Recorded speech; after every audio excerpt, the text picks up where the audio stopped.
الحمد لله رب العالمين والصلاة والسلام على أشرف المرسلين نبينا محمد وعلى آله وصحبه أجمعين. Inshallah, we continue with the part of the book of Miftah Dar al-Sa'ada by Ibn al-Qayyim rahimahullah, where he explains the wasiyah of Ali radiallahu anh to Kumail ibn Ziyad about the importance of knowledge and the virtues of knowledge. And maybe in this quick session first, before Salatul Asr, like 20 minutes, we continue where we stopped before the next statement, where last night when he talked about the hearts and al-qulub aw'iyah, that the hearts are containers of either good, khayr, or shar, and the definition of al-aql, and the importance of knowing this and how to implement things and to make it established in the heart, and as the definition of al-aql, or the reason or intellect, which is ضبط ما وصل إليه القلب, to make sure that the person is establishing what reaches the heart. And he talked about al-udhun, udhunun wa'iyah, as Allah subhanahu wa ta'ala mentioned it in the Quran. Udhun wa'iyah and qalbun wa'in, that means they are aware, they recognize, and this is the passage, the ears is the passage to the container, which is the heart, and the gate to it, and also the eyes, but the ears is more important, which is how the knowledge is. And the importance of whatever we have, when we have husn al-istima', to have the good listening to the matter of knowledge, wa aql al-qalb. The two things, husn al-istima' wa aql al-qalb. To have good listening, to be attentive to what we listen to in matters of ilm, and to have the heart to be in that state of al-aql. And the word aql comes from the being something tight. And he talked about ضبط ما وصل إليه القلب, to make sure that whatever reaches the heart, you make the ضبط of it, you perfect it, وإمساكه, and to hold onto it حتى لا يتفلت منه, so that it doesn't leave the heart. This is from the same meaning of عقل البعير, when you tie the camel and the like of this, so you keep it there. So without repeating more of what has been mentioned, then the last part in this section, he says وَلِلْإِدْرَاكِ مَرَاتِبُ بَعْضُهَا أَقْوَى مِنْ بَعْض. Al-idrak, or perception, the way that people see things, which is also the matters of belief. So to have or to attain al-idrak, adraktu shay, that means I attain it, that means I have the right perception of it, the recognition of it, or it has maratib, has levels. بعضها أقوى من بعض. Some levels are more stronger than others, and this is page 354. Page 354, in the bottom of page 354. فأولها الشعور. The first level is الشعور, and الشعور is feelings or awareness. ثم الفهم, then understanding. ثم المعرفة, then recognition. ثم العلم, then knowledge. ثم العقل, which is reason. So he made the reason the last one, because this is what's supposed to stay in the heart.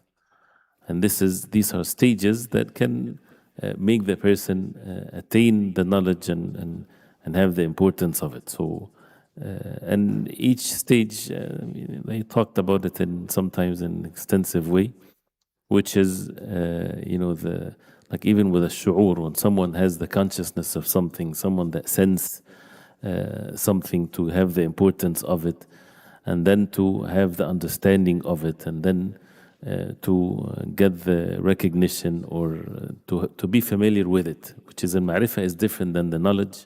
Al-ma'rifah is to get the information, but al-ilm is when it's, as mentioned yesterday, is the ilm and the amal together. Now this is the ibadah that the person is supposed to be upon. ثم العقل. والمرادنا هنا بالعقل, what he says, what we mean here by العقل, المصدر لا القوة الغريزية التي ركبها الله في الإنسان. What is meant by that, العقل, in this context, is المصدر, is the root of things, is the foundation of every goodness, not necessarily the human power that Allah subhanahu wa ta'ala put in each and every one of them, which is al-aql. So فخير القلوب ما كان واعيا للخير ضابطا له.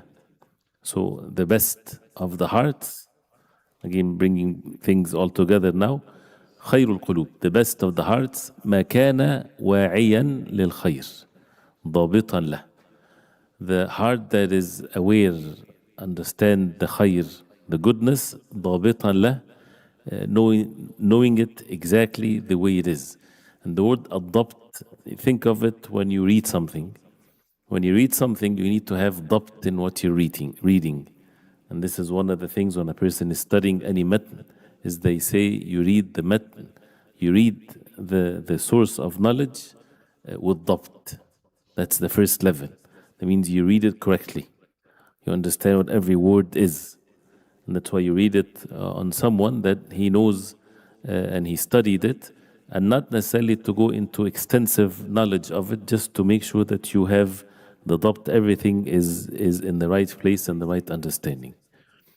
So this is the best of the hearts. واعيا للخير ضابطا له. Aware, knows the good, what is good, ضابطا له, knows it with the way it's supposed to be. وليس كالقلب القاسي الذي لا يقبله, which is different than the hard hearts, where it does not even accept the khair, does not accept the goodness, it's already blocked. فهذا قلب حجري. This is a heart that is a stone, made of stone. As Allah subhanahu wa ta'ala gave the description of al-qalb al-qasi كالحجارة أو أشد قسوة, like the stones, or even more harder.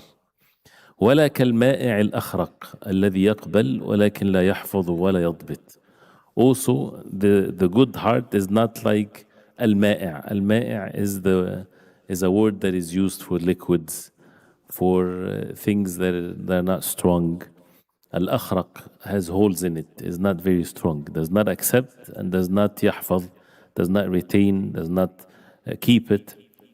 ولا يضبط, and does not even know things in the right way. فَتَفْهِيمُ الْأَوَّل, to get the first type of heart, to understand, كالرسم في الحجر, meaning the one that is aware of the good, and the heart that is container of what is good, is like writing in the stone, or maybe he refers to the hard one. Even though if when you write something on a stone, it stays, it doesn't change, but refers to the al-qalb al-hajari, or the hard heart. You cannot write anything on it, right? So this is what he means here. So the hard heart, you cannot write anything in it. That means nothing is established in it. تفهيم الثاني, to make the second type, which is the ma'i', the loose one, to understand كالرسم على الماء, is like writing on the water. You're not really writing anything because everything is washed away. بل خير القلوب ما كان لينا صلبا. So the best of the hearts is the one that is soft and hard, but not in the negative way. يقبل بلينه ما ينطبع فيه, accepts by its gentleness what is being inscribed in it. ويحفظ صورته بصلابته, and he retains and keeps the image of the khair and the goodness that is already received by its strength. So it has both. So the acceptance requires this softness of the heart. And then to keep it in the heart, that requires strength of the heart, so that it's not loose and does not escape away. فهذا تفهيمه كالرسم في الشمع وشبهه. It's like the writing on the wax and the like of it. Again, anyway, these types of metaphoric things, that it's okay to reflect upon these matters like that. But the whole point of what is mentioned before with the hearts, all of that is from the statement of Ali radiallahu anhu, that al-qulub aw'iyah, the hearts are containers. فَخَيْرُهَا أَوْعَاهَا, the best of the hearts are أوعاها, the ones that are that would have the khair being established, being put in these containers, and it stays there.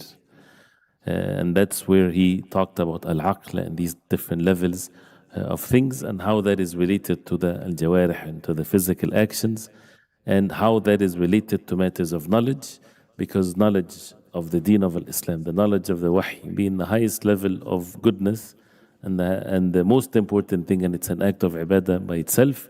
So to make sure that we differentiate it between any other type of information, because it's supposed to be inscribed in the hearts. It has to be, it changes the heart. And that's where the khashya, the fear of Allah, and the different acts of worship, and then it shows in one's actions. All of that because of the ilm, but because of the readiness of the person and the importance of the knowledge in his heart. And as a result of that, Allah subhanahu wa ta'ala opened the ways for him. So, but hopefully, inshallah, what has been mentioned yesterday is this is the end or the last part of that section. And then after that, this is what we will, inshallah ta'ala, continue after the salah. The next statement, which is الناس ثلاثة فعالم رباني ومتعلم على سبيل النجاة وهمج رعاع. So the people are of three types. This is the statement of Ali radiallahu anh. عالم رباني. عالم اسم فاعل, the person of knowledge, the one that followed some of the things that we just heard. Someone that is acquired the ilm, and the ilm is placed in his heart and changed his heart, and that's why he's Rabbani, and his actions are according to this ilm. The ilm is sound. He perfected his sam', the way that he listened attentively to implement things in his heart and acted upon it. And that's why he's alimun Rabbani. ومتعلم على سبيل النجاة. And the second category, متعلم, someone is in the process of learning on the path of salvation. He wants to save himself, not seeking knowledge to be even someone or alim even. Just he wants to save himself from the punishment of Allah subhanahu wa ta'ala. And even the alim is not to be pointed to be called the alim. He has nothing to do with this worldly gain. All of that is for the sake of Allah subhanahu wa ta'ala, saving oneself from the punishment of Allah. وهمج, the third category, همج رعاع. We talked briefly about al-hamaj al-ri'a', those who are the masses that are of no significance whatsoever. As he also will explain after that, أتباع كل ناعق. They have characteristics, one of which they follow anyone with a loud voice. Anyone with that speaks loud, speaks in some, eloquency, whatever they follow. It doesn't matter because it's not about the ilm, it's about the chaos that they are living in. So he says, وَهَذَا تَقْسِيمٌ حَاصِرٌ لِلنَّاسِ. This taqsim, this category of the three categories of people, حاصر, from al-hasr. That means all humanity, you can put them under these three categories. And there are many different ways to look into things, but this is one of the categories here with regards to al-ilm. Because when you make taqsim of something, and this is something that we learn in ilm, and we learn that in usul fiqh and other parts of knowledge, it depends on what you're classifying people with, in what perspective. So this from the perspective of al-ilm, this is everyone has a place in one of these three categories. So definitely a person should not be from the third one. He should be either a alim or muta'allim ala sabil al-najah. And for a person to be alim, he has to be muta'allim ala sabil al-najah, seeking knowledge on the path of saving oneself from the punishment of Allah. وهو الواقع, which is the reality. فإن العبد إما أن يكون قد حصل كماله من العلم والعمل. Either the abd attained his kamal, his perfection of the knowledge and actions, أو لا, or not. فالأول العالم الرباني, the first one العالم الرباني. The second one إما أن تكون نفسه متحركة في طلب ذلك الكمال ساعية في إدراكه أو لا. So the first stage, either a person completed, and no one is complete of course in this life, but completed his affairs with knowledge or action or not. That's the first category. The second one, either a person has a nafs, has a soul متحركة, moving always في طلب ذلك الكمال, in seeking that first stage, seeking the perfection, ساعية في إدراكه, diligently taking the path to attain this highest level, or not. So is the nafs is like this or not? Is it seeking the path of knowledge to reach the first one? Is the nafs constantly moving towards this, or it's not? And that's why he says والثاني هو المتعلم على سبيل النجاة. So the second one is the one that's متعلم, that means he's constantly learning على سبيل النجاة. والثالث هو الهمج الرعاع, the rest. And that's why you don't need to talk too much about the rest, because it's not, if it's not from the first or the second, that means the person is in the worst state, which is the third. فالأول هو الواصل, والثاني هو الطالب, والثالث هو المحروم. So therefore the first one is al-wasil, the one that reached. And the second one هو الطالب, is the seeker. And the third one is the deprived one, is the deprived one. So, and when someone turns away from a path that is good, that means he did not reach yet. That's why whoever reaches, he would never go back.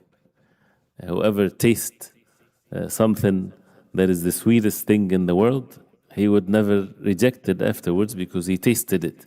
But the problem is if a person didn't taste it, he doesn't know it. That explains why would someone turn away from the path of goodness. And of course, Allah subhanahu wa ta'ala, He knows best what's in the hearts, and the goal is to seek the pleasure of Allah subhanahu wa ta'ala alone. Then he will talk about some of the characteristics of al-alim, al-rabbani, and the other categories, inshallah ta'ala, with some details linguistically and meanings. And it's good, inshallah ta'ala, to spend the time to understand these things, because these are foundations and what do they call it? Buniyat al-tariq, the cornerstones in one's journey in this life, so that the person focus on what he wants to attain. And even that is related to how to seek knowledge and the path to seek knowledge, which many people are confused, or maybe they don't know exactly what the way to do it. So the major principles of it makes it clear to the person even the path to take. So we'll continue inshallah ta'ala after the salah, and ask Allah subhanahu wa ta'ala to make us among those who learn and benefit from the knowledge. Wa sallallahu wa sallam wa baraka ala Muhammadin wa alihi wa sahbihi wa sallam. سبحانك اللهم ربنا بحمدك اشهد ان لا اله الا انت استغفرك واتوب اليك.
الحمد لله رب العالمين والصلاة والسلام على أشرف المرسلين نبينا محمد وعلى آله وصحبه أجمعين.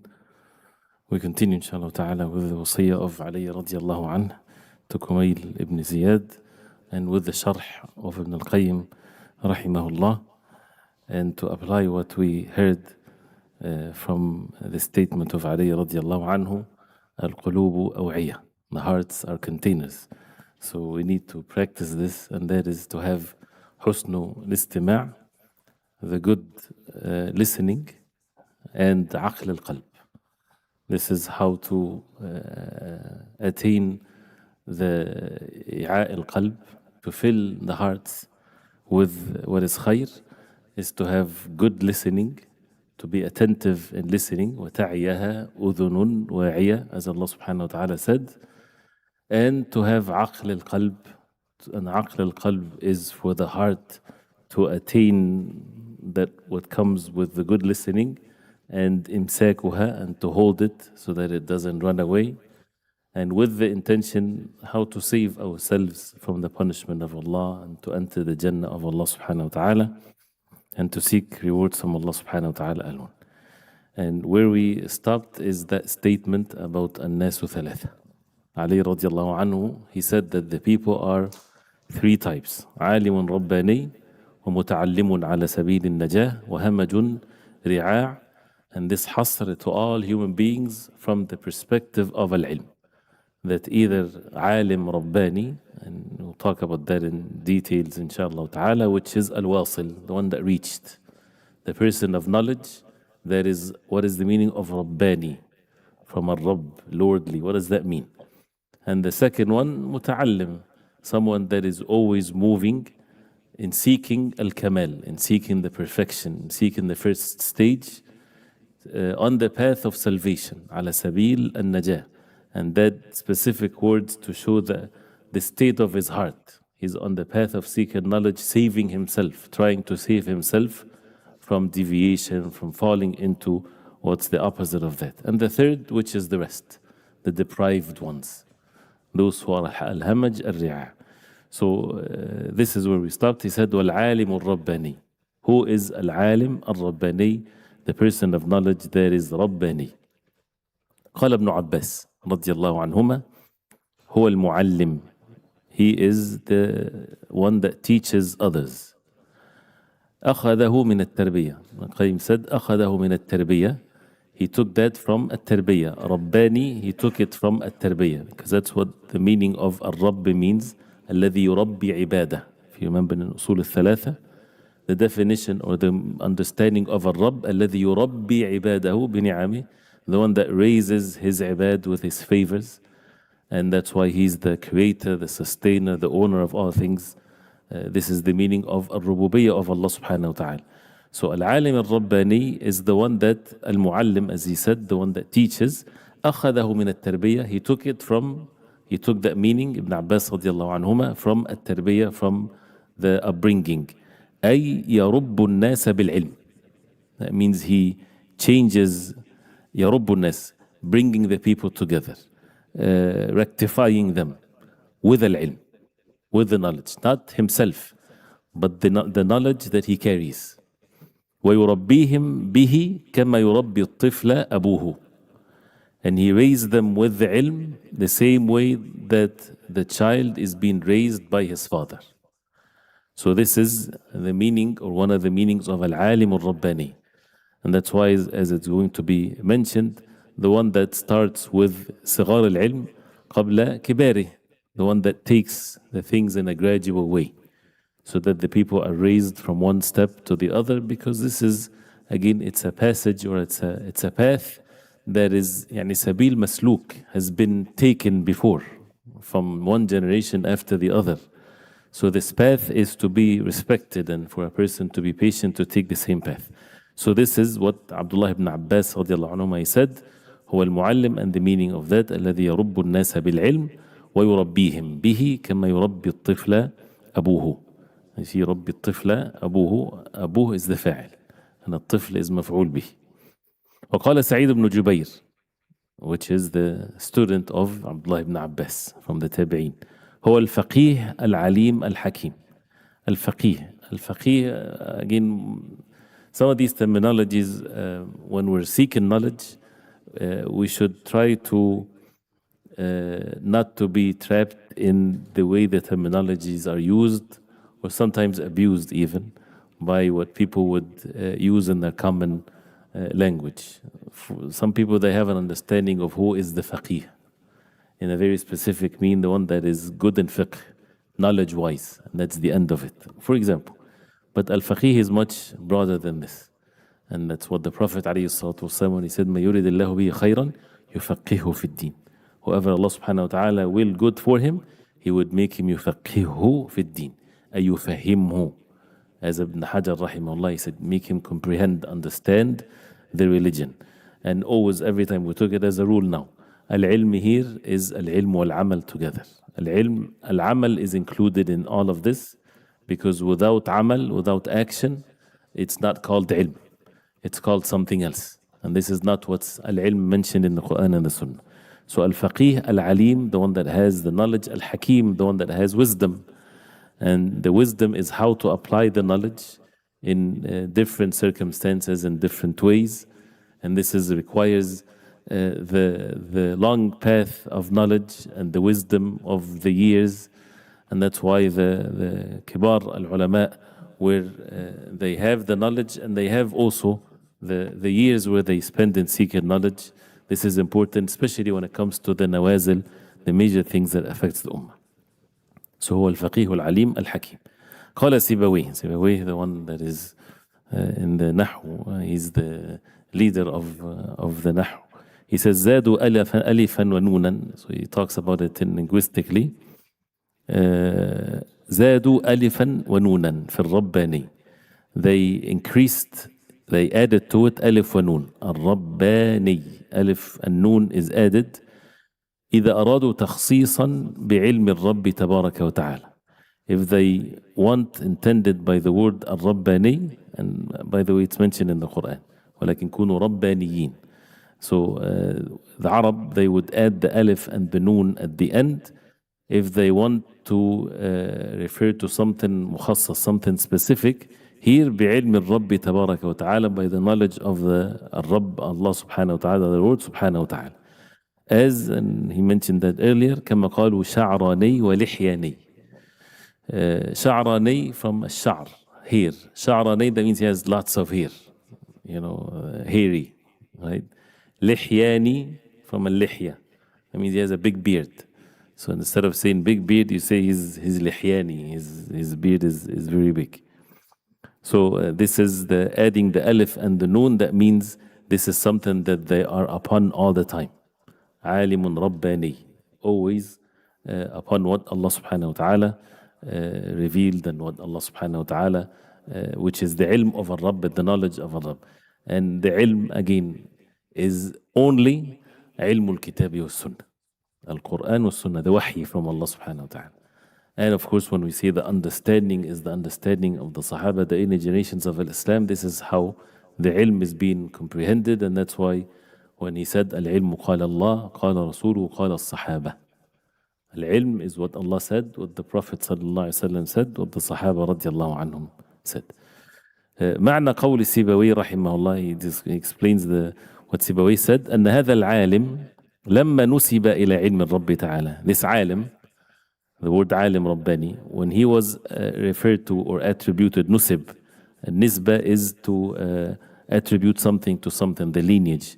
لما نسب إلى علم الرب, to the knowledge of the Lord Allah subhanahu wa ta'ala, الذي بعث به رسوله, that he sent the messenger sallallahu alaihi wasallam with, وتخصص به, and this becomes something, his specialty, which is constantly he's upon that.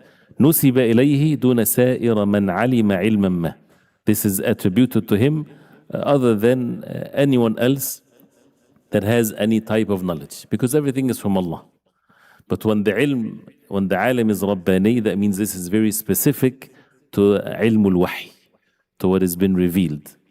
Even though every knowledge, everything that the human beings they know, it all comes from Allah subhanahu wa ta'ala. قال الواحدي فالرباني على قوله منسوب إلى الرب. So the second meaning here, that it's منسوب إلى الرب, عالم الرباني, lordly one. I don't know if this is correct to say it like this. على معنى التخصيص بعلم الرب. That means he's a specialty in the knowledge of الرب Allah subhanahu wa ta'ala, أي بعلم الشريعة, which means the knowledge of the Sharia of the deen of Islam, وصفات الرب تبارك وتعالى, and the attributes of Allah subhanahu wa ta'ala, the matters of Aqidah. So now this is the first one comes from التربية, العالم الذي يربي الناس أو يربي الناس بالعلم. The second one refers to Allah subhanahu wa ta'ala, عالم رباني. This is his specialty with the knowledge of Allah that is very specific, which is the wahy, which is علم الشريعة وصفات رب العالمين. قال المبرد, also one of the great scholars of in اللغة, الرباني الذي يرب العلم ويرب الناس به أي يعلمهم ويصلحهم. The Rabbani is the one, and this is mentioned before, الذي يرب العلم, the one that gathers the knowledge and have the knowledge, ويرب الناس به, and he rectify the people by this knowledge. أي يعلمهم ويصلحهم. So his ilm that is gathered is to teach the people with the intention of the ilm to fix his and their weaknesses and deficiencies. And that's from that we would see, and again it's not to belittle the former ways of studying when it comes to schools and things like this. When you go to a school to study and they give you a certificate, it's good, mashallah, but each one, it's their own responsibility to make sure that they are gaining the knowledge, to have the fear of Allah, to implement it, to be from al-ulama al-rabbaniyin. In the past, the time of al-salaf, Ridwanullahi alayhim, it was the alim would teach and the actions become shown because people are interacting with one another. People, they see one another, so the actions are being implemented. Allah subhanahu wa ta'ala knows what's in the hearts, of course. So this is where, which is becomes a general sima amma. Becomes a general theme to the time that we live in. It's a person, to a great extent, it's a personal responsibility at times of fitan that a person save himself, first and foremost, to make sure that he is not going to necessarily find someone to keep on correcting him, which is important, of course. But what if there's scarcity of it? Then the person, Allah subhanahu wa ta'ala will help him. If the intention is to rectify oneself, is to save oneself, and others as a result of that seeking rewards from Allah subhanahu wa ta'ala alone. So he says,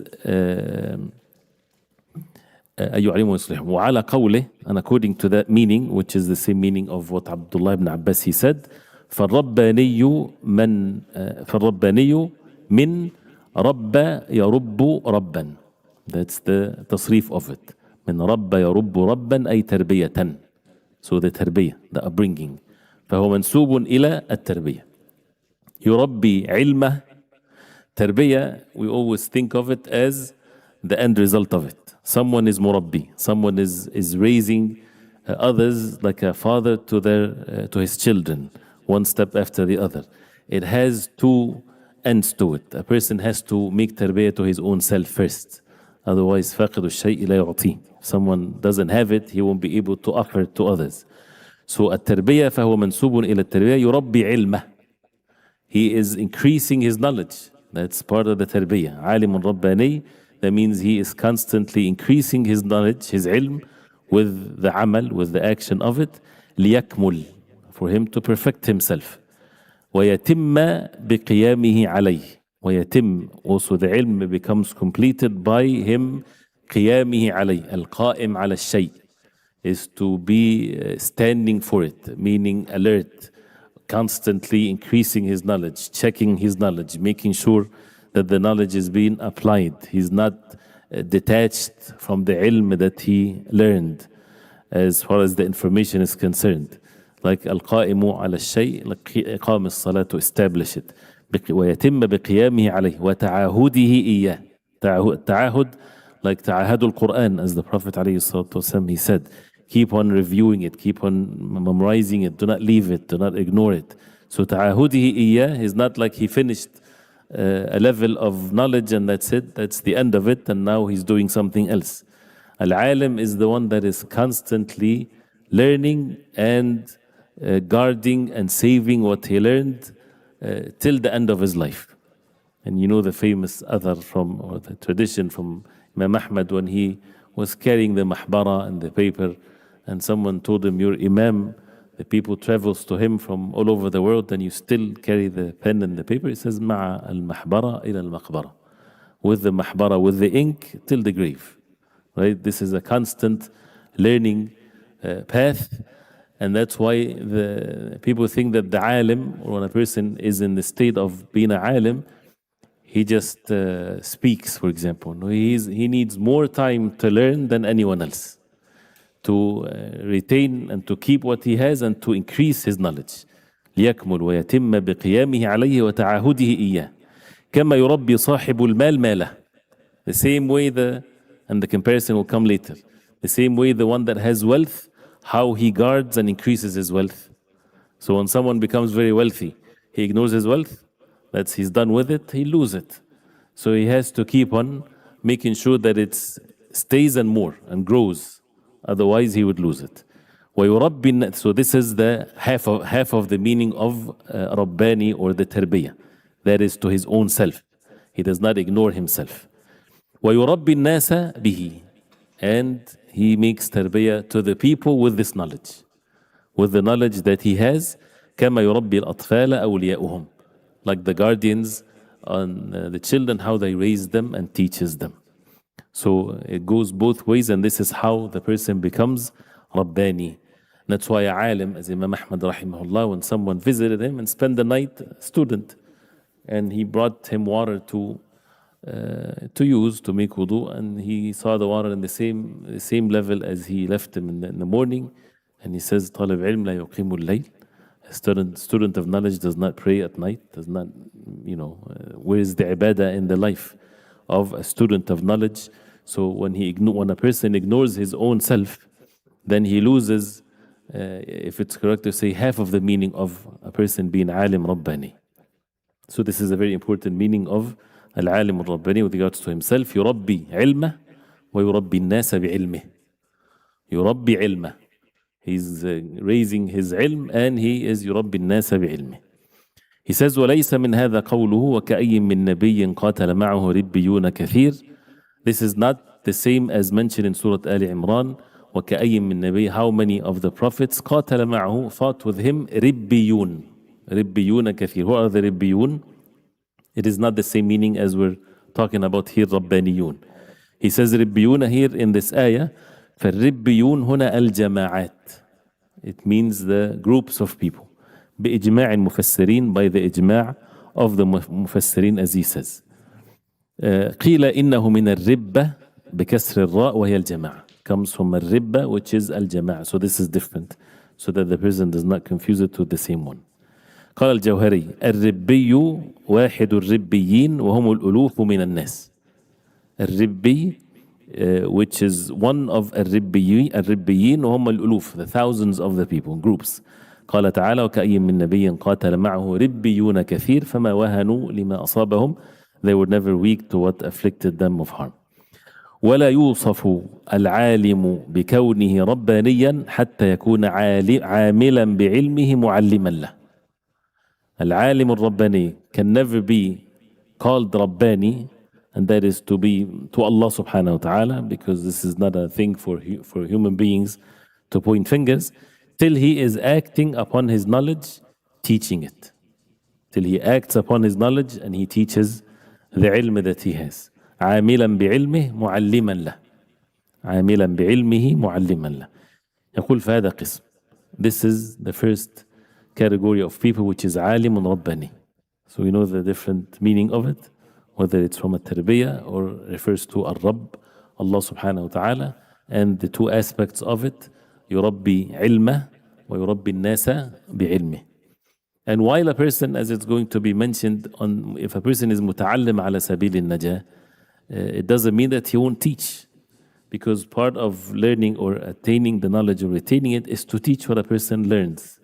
And that's one of the ways, even when a person is studying an aspect of knowledge or mas'ala with his friends and things like this makes the knowledge stays more.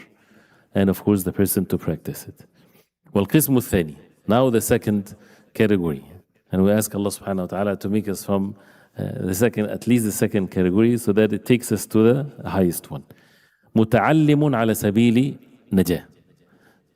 Learning, someone that is constantly learning on the path of najah, salvation, to be saved.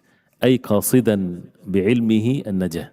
On a path, his intention, his objective with his knowledge is to be saved. Nothing else.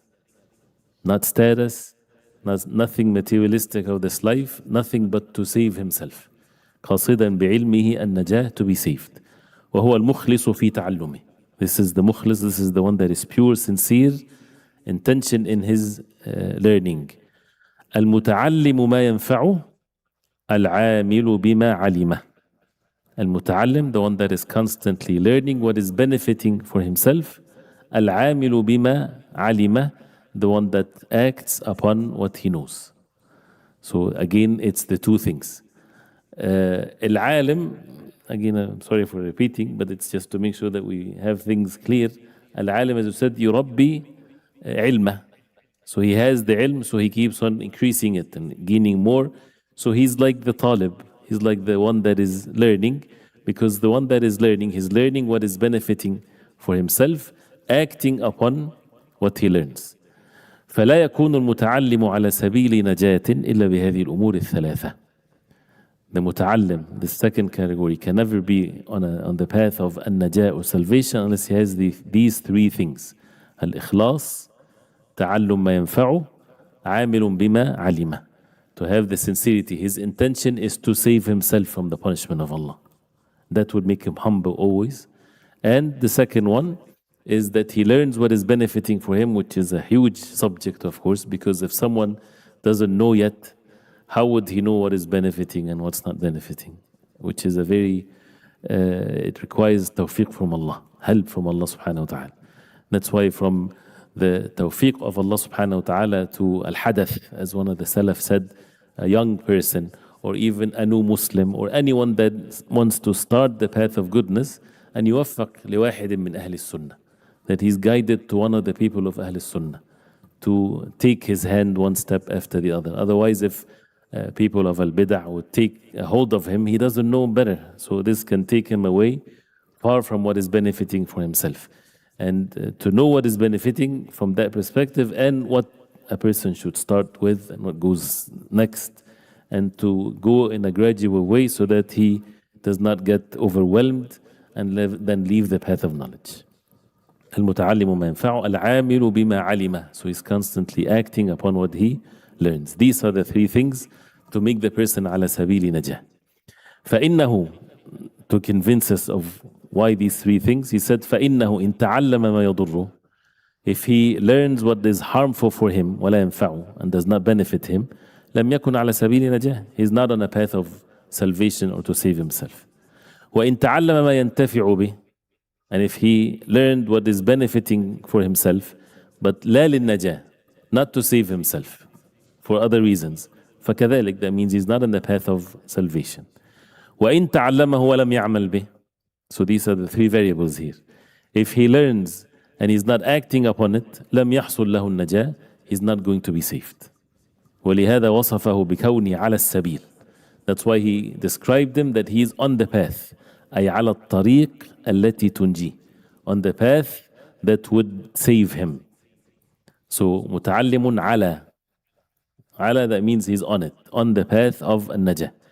He says وليس حرف على وما عمل فيه متعلقا بمتعلم إلا على وجه التضمين. على, and what acts upon the harf of على, the حروف الجر, it's important to know what's the متعلق of it, what it refers to. So what is attached to. He says وما عمل فيه ليس حرف على وما عمل فيه متعلقا بمتعلم. It's not referring to the متعلم, to the seeker, except إلا على وجه التضمين, unless it's التضمين, that means it's part of it. أي مفتش متطلع على سبيل نجاته ليسلكه. That means he's متعلم على سبيل نجاة. That means he's searching, he's looking forward to the path, on the path of his salvation ليسلكه. He wants the path to save him. And that's how the help also from Allah that would comes for the person to take the right path. He wants the path to save him from the punishment of Allah subhanahu wa ta'ala. And while he's on it, he's making sure that he is upon it and he keeps on being upon it, not slipping away from it. فَتَعَلُّمُهُ تَفْتِيشٌ عَلَى سَبِيلِ نَجَاتِهِ. So his learning is searching and making sure that he is upon the path of salvation. Right? So you see how what's the meaning of مُتَعَلِّمٌ عَلَى سَبِيلِ النَّجَاةِ?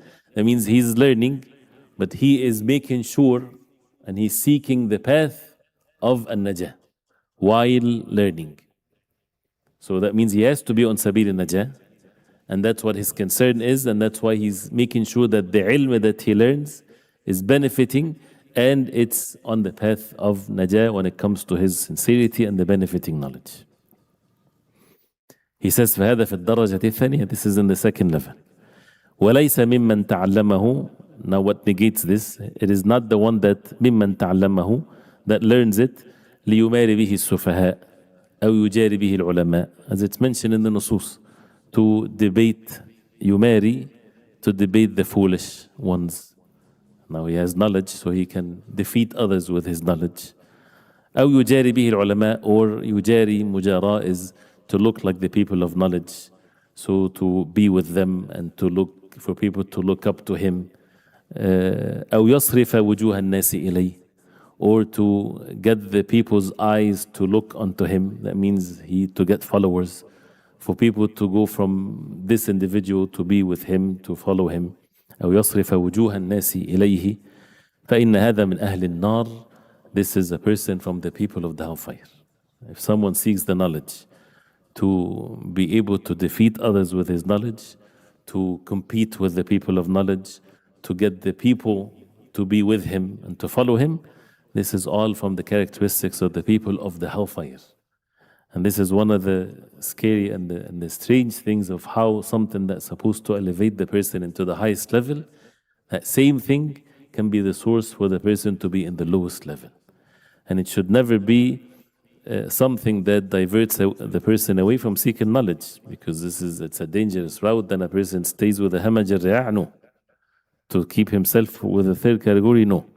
But rather to take the path of knowledge and to keep on the path of knowledge, and the barakah, the blessings of the knowledge that would change the heart. Even if the heart is corrupted in the beginning, but if he applies these means, then the heart will be purified by the will of Allah, and to keep on asking Allah subhanahu wa ta'ala and to have the sincerity that he is seeking knowledge in the right way. As one of the early generations of Islam, when he said, طَلَبْنَا الْعِلْمَ لِغَيْرِ اللَّهِ. We sought the knowledge first, not for the sake of Allah. And they always give the example of a child. He's going to the halaqah because his parents took him. He has no intentions for it. So it wasn't for the sake of Allah. فَأَبَى اللَّهُ إِلَّا أَنْ يَكُونَ لَهُ. But Allah subhanahu wa ta'ala, أبى, that means refused, except that it's for him. The ilm changes. The ilm has barakah in it, and the person should never. So the rule is, it is not something that would a person quit the path of knowledge. If a person quit the path of knowledge, that's a bad sign. But rather to continue and to seek help from Allah subhanahu wa ta'ala. And that knowing, having this knowledge, that a person become from the people of the hellfire, will make him muta'allim ala sabil najah. Will make him seeker of knowledge ala sabil al-najah. He only wants to be saved from the punishment of Allah, making sure that he's on it for that intention. And part of the knowledge is that the person become detached from what people are upon, because he's wants to be alim rabbani. That means the people and what the people are saying and the concerns of the people and seeking the pleasure of the people. That's ignorance. So, and a person elevates himself, the more he knows Allah subhanahu wa ta'ala, the more that these matters are insignificant to him. كما جاء في الحديث, as it came in the hadith of the Prophet عليه الصلاة والسلام, with these specific words, not like this, but for example the hadith of Abi Hurairah رضي الله عنه. وثبته أبو نعيم وأبو عمرو بن الصلاح وغيرهم. قال ابن الصلاح: وثبت أبو نعيم أيضا قوله صلى الله عليه وسلم: من تعلم علما مما يبتغى به وجه الله. The hadith of the Prophet صلى الله عليه وسلم, which is a sound hadith, that whoever learns the ilm مما يبتغى به وجه الله. The ilm that is only to be sought the face of Allah, to see Allah subhanahu wa ta'ala in the day of judgment, seeking the pleasure of Allah subhanahu wa ta'ala alone, which is the ilm of the deen. لا يتعلمه إلا ليصيب به عرضا من الدنيا. He's not learning it except to attain some of the arad, some of the materialistic things of this world. He's learning the knowledge to attain worldly gain from it. لم يجد رائحة الجنة. He is not going to even find the fragrance of Jannah. And as another narration, وَإِنَّ رَائِحَةَ الْجَنَّةِ مِنْ كَذَا وَكَذَا, that the fragrance of Jannah is from such and such distance. That means he would not even come closer to Jannah. Because this ilm is ibadah, and the ibadah is to be done sincerely for the sake of Allah, seeking the pleasure of Allah subhanahu wa ta'ala alone, following the way of the Prophet alayhi salatu wasalam. It's exactly like someone is making salat to be praised. It is not for the sake of Allah. قال وثبت أيضا قوله, if you have the ضبط of it, ثبت أبو نعيم, that means Abu Nu'aym, he made the narration here ثابت, established, and also وثبت أيضا, that means referring to him. So sometimes say وثبت أيضا in the past tense, it's been authentically proven. قوله, that's why وثبت أيضا قوله صلى الله عليه وسلم أشد الناس عذابا يوم القيامة عالم لم ينفعه الله بعلمه. Even this specific narration is weak, that the most intense of punishment in the day of judgment, alim, that Allah subhanahu wa ta'ala did not make him benefit by his ilm. He did not benefit by his knowledge. And the meaning is correct because it's mentioned in other hadith of the Prophet alayhi salatu wasalam. The hadith of Abu Hurairah, the long hadith. ثلاثة أول من تسعر بهم النار. The three individuals, the first ones that the hellfire will be ignited, that means they will be the first to be thrown into the fire. One of which, قرأ القرآن ليقال قارئ. He recited the Quran, learned the Quran for people to say قارئ in the long hadith. فهؤلاء ليس فيهم من هو على سبيل نجاة. So these individuals, the like of that, none of them is على سبيل نجاة, on a path of salvation. بل على سبيل هلكة.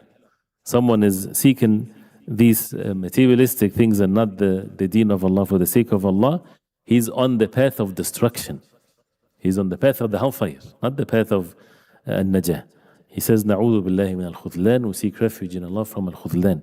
Khudlan is to be let down. And that's one of the very dangerous things. And we know what the path of destruction is, the path of salvation is, but when someone, if the path of destruction, it cannot be otherwise. Like, for example, someone is taking the path of kufr and shirk and bid'ah and ma'asi.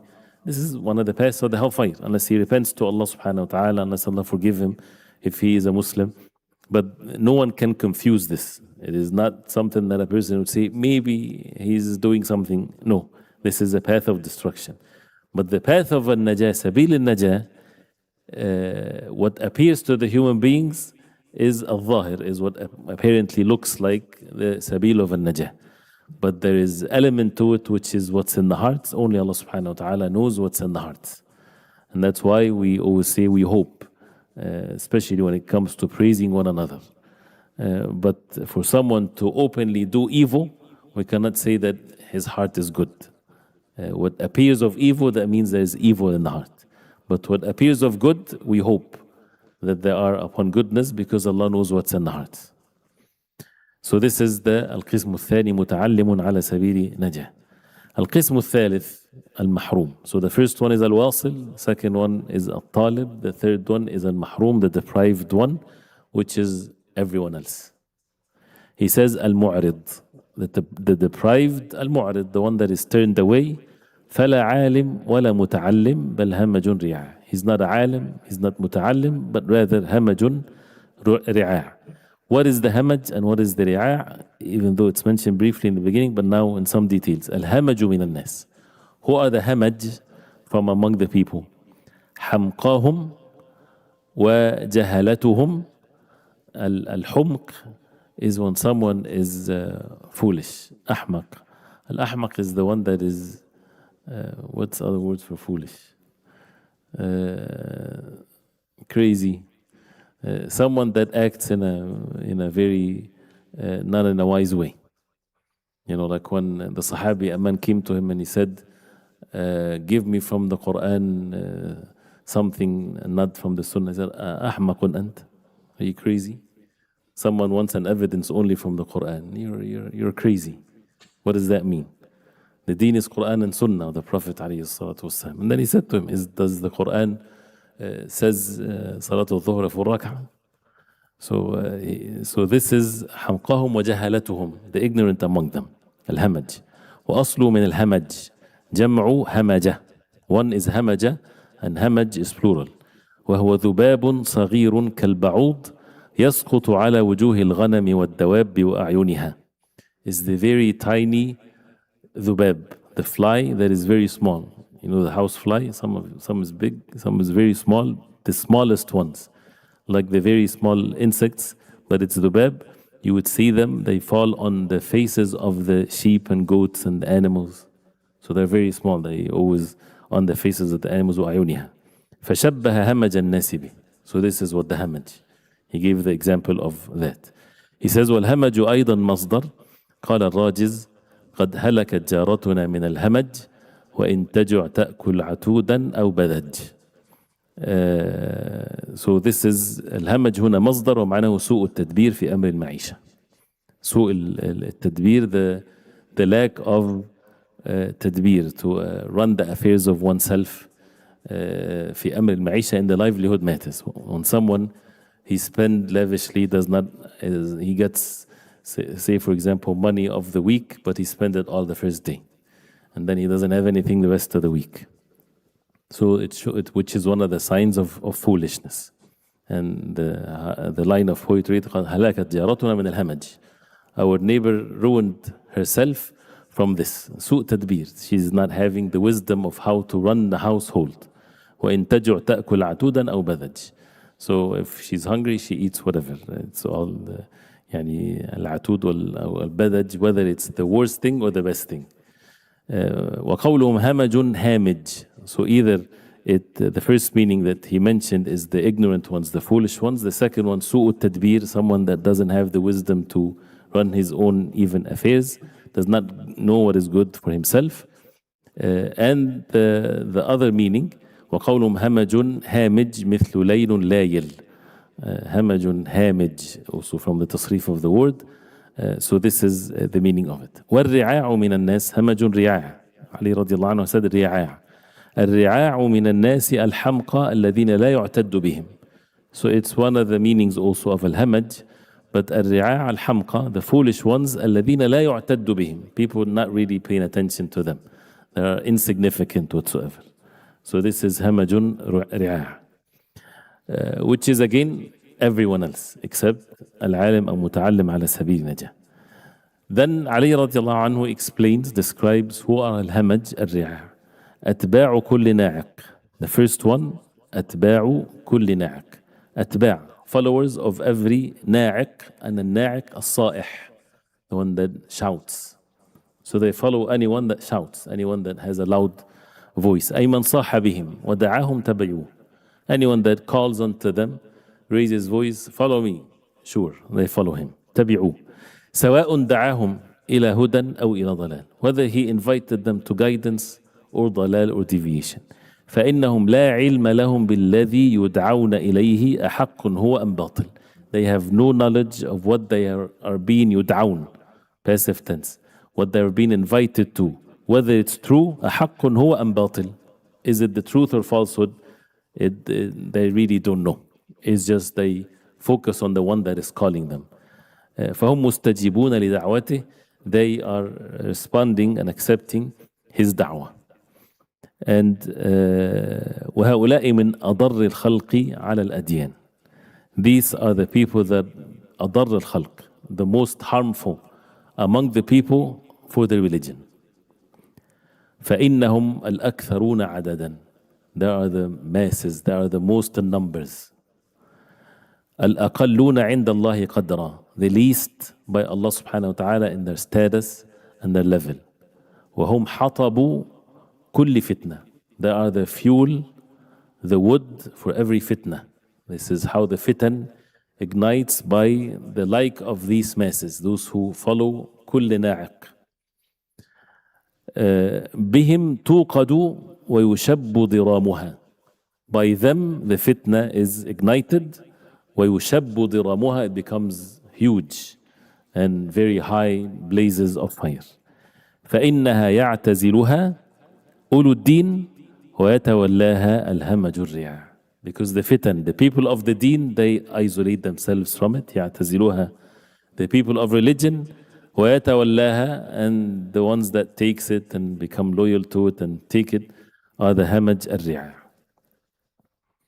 And that's this is a duty here to be followed, and that is a person to be watchful, not to be among those who أتباع كل ناعق, but to follow the ulama, to follow al-ulama al-rabbaniyin, and to follow those which is the ulama al-rabbaniyin, those who follow the Quran and the Sunnah of the Prophet alayhi salatu wasalam, even if a person doesn't like what they say, because otherwise, if it what it feels and what it looks, then that's how the hamaj al-ri'a is not someone's, or they're not people that they don't have feelings.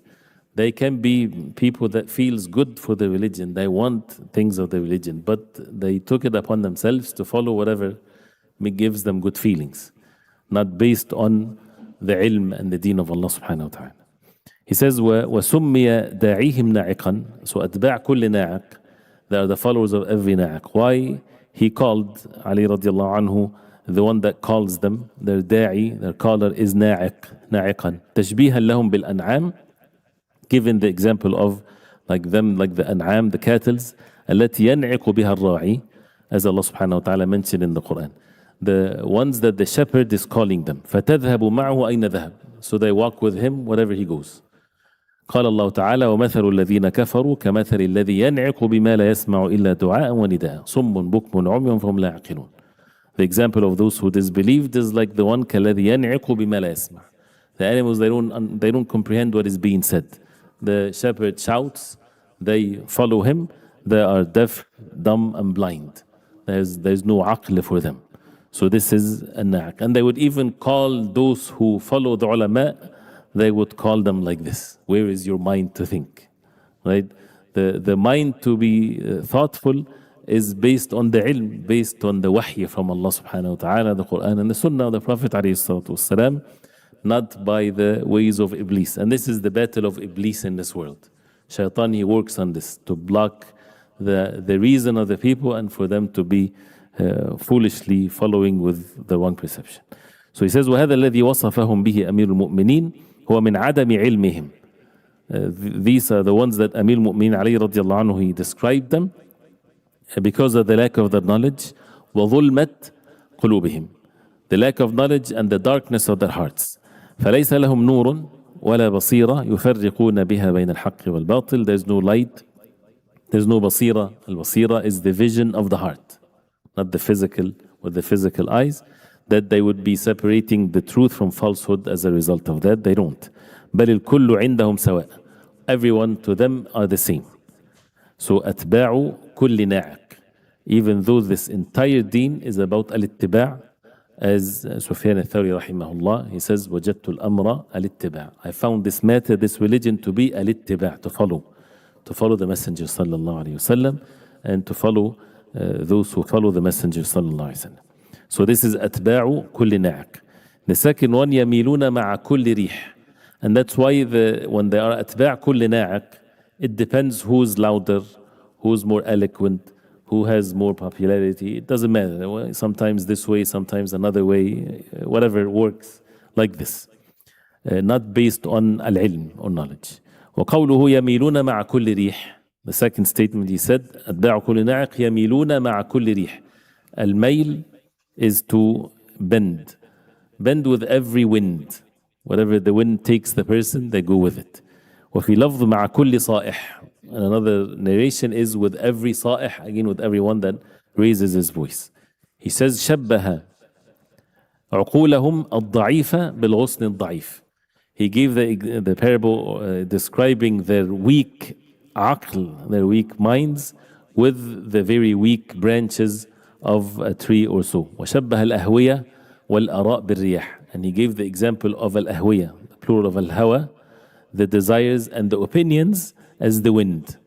والغصن يميل مع الريح حيث مالت. So you have the hawa, the desires, the opinions that is based on desires, not based on the wahy and the revelation from Allah.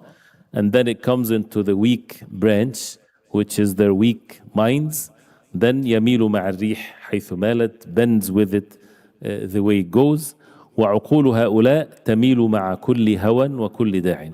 And the minds of the like of these people bends and goes with every desire and every color to it.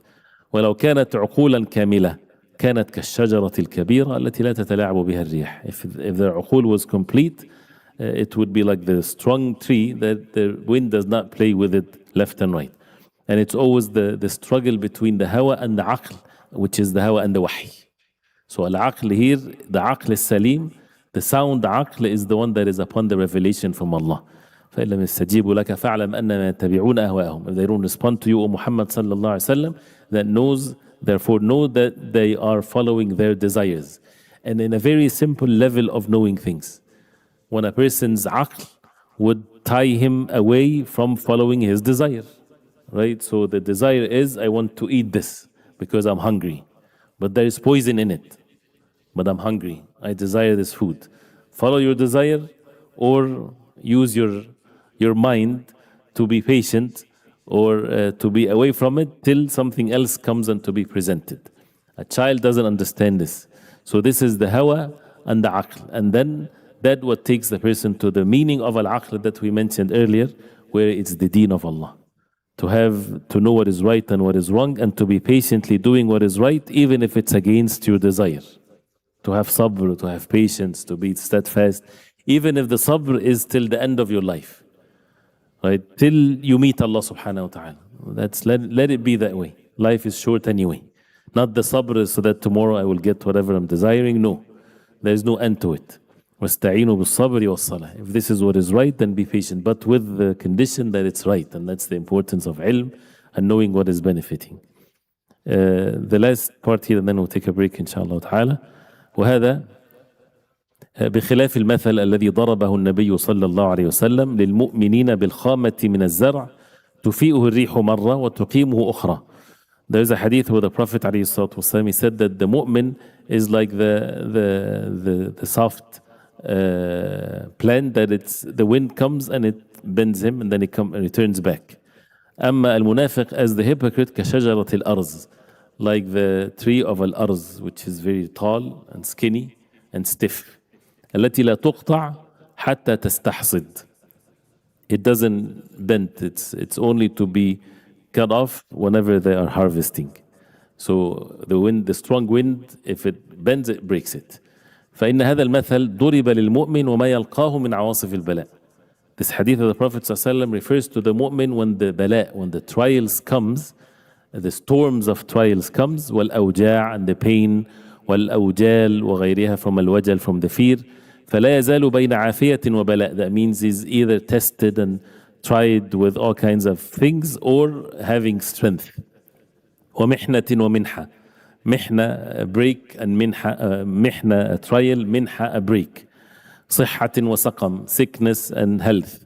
أمن وخوف, security, fear.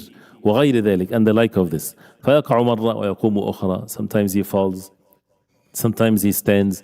ويميل تارة ويعتدل أخرى, bends and becomes straight again. فيكفى بالبلاء ويمحص به. بلاء purifies him and suffice for him. ويخلص من كدره, and becomes purified from his contaminated things. والكافر كله خبث, and the disbeliever is all impure. ولا يصلح إلا للوقود. He's only fits for the fuel of things. فليس في, so it means he breaks and that's the end of it. فليس في إصابته في الدنيا بأنواع البلاء من الحكمة والرحمة ما في إصابة المؤمن. So therefore, if the kafir does not have any trials in this life, because he is going to break and become like the fuel for like the wood. So there is not necessarily a benefit in him being afflicted in this dunya with all types of trials with regards to the hikmah and the rahmah, which is far more when it comes to the mu'min. The believers, when they're afflicted, acts of ubudiyah comes as a result of that the kafir would not even have the like of it. فهذه حال المؤمن في البلاء. وأما مع الأهواء ودعاة الفتن والضلال والبدع. So this is the affair of the Muslim, or the believer, with the bala, with the trials, the physical trials in this world. But أما مع الأهواء, as for the desires, ودعاة الفتن, and the callers to the fitan, والضلال and deviation, والبدع and the innovations in the deen. فكما قيل تزول الجبال الراسيات وقلبه على العهد لا يلوي ولا يتغير. The line of poetry, which is تزول الجبال, the mountains will be removed from its place. الراسيات, the very mighty mountains, are to be removed from its foundation, and his heart is upon the ahd. The mountains will be removed, but his heart is not removed, is stationed and firm upon the covenant. لا يلوي ولا يتغير, does not turn away and does not change. That's the heart of the believers when it comes to the ahwa, the desires, du'atul fitan, the callers of fitan and trials, والضلال والبدع. So it's all about matters of the deen versus the hadith of the Prophet ﷺ when it talked about the physical trials that the believers they face. And then after that he continue with the description of al-hamaj al-ri'ah. But I know that it will take 5. Oh, the Maghrib is very close, mashallah. Oh, subhanAllah. I'm on the other time now. So we'll take 10 minutes, inshallah, and then we continue, inshallah. Barakallahu feekum.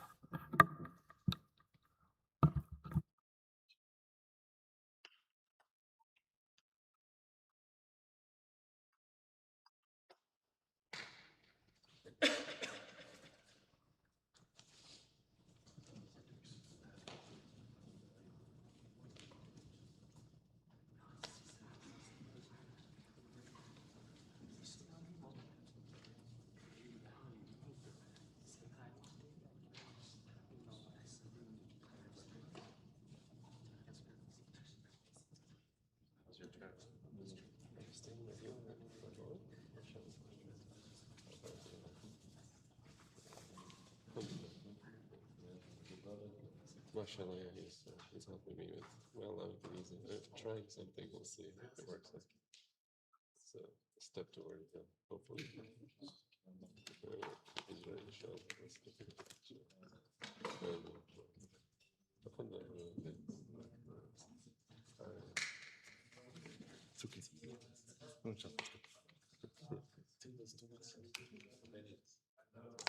So, Oh, mashallah. yes. MashaAllah, nice to meet you. Alhamdulillah, how's everything?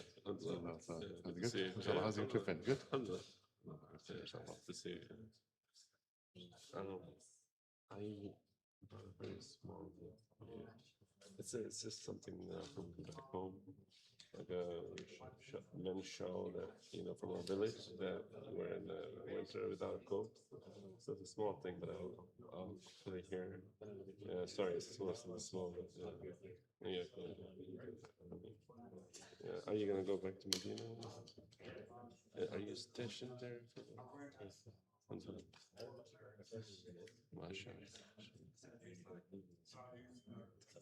MashaAllah. What area of Medina are you staying? Sent. Oh, MashaAllah. MashaAllah. Okay. We'll have to. Hopefully, we'll start looking for a place, inshallah.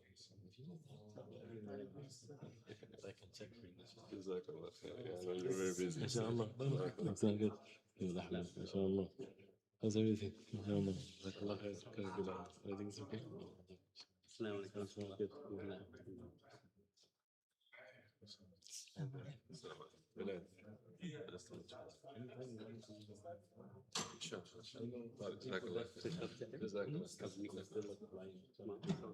inshallah. We'll bother you over there. Inshallah.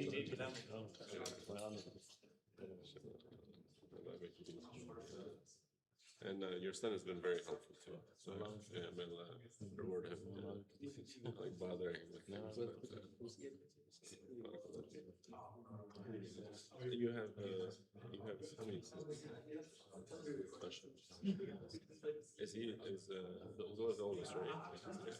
I think your other son got married recently. Oh, shit. Okay, sure. Okay. Yeah, no, it's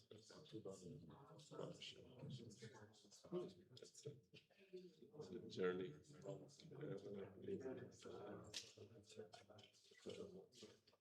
I mean, make a visit in September or see if the paperwork works out, then I have to look for a place for inshallah. If I'm coming out, I'll visit you again, inshallah.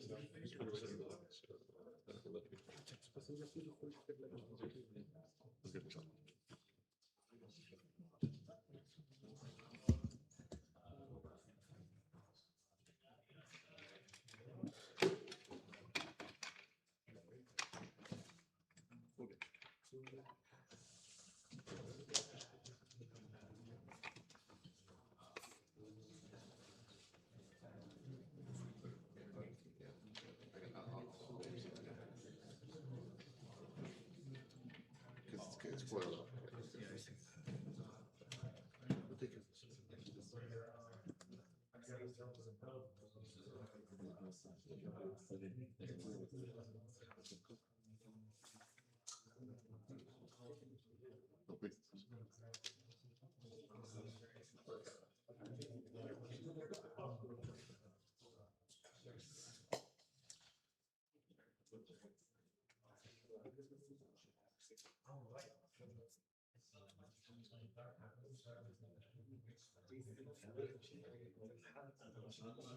Came straight from Medina.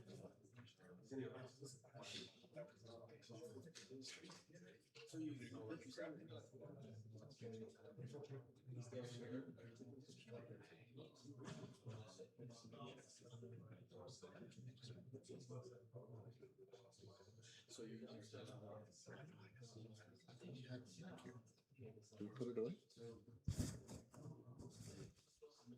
you use it as your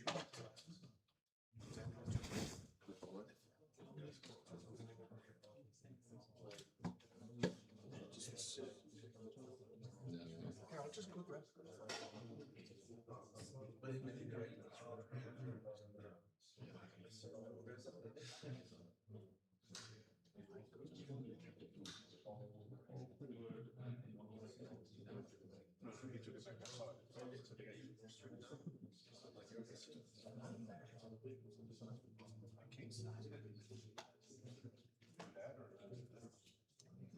That's true.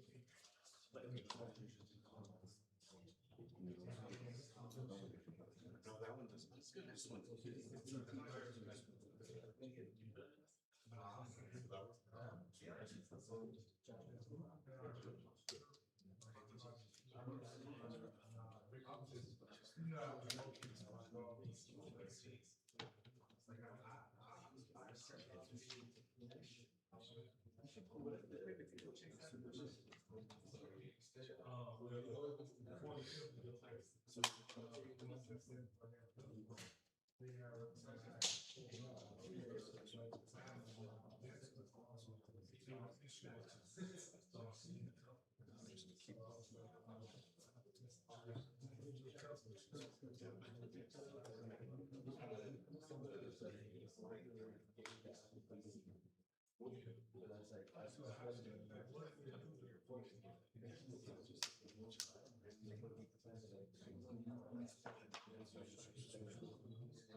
I was trying to find something for a while. sure he was coming.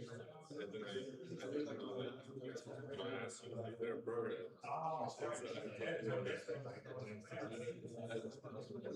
Yeah, so anyway, the plans were already in place, but then I moved it to tomorrow, so I changed it today.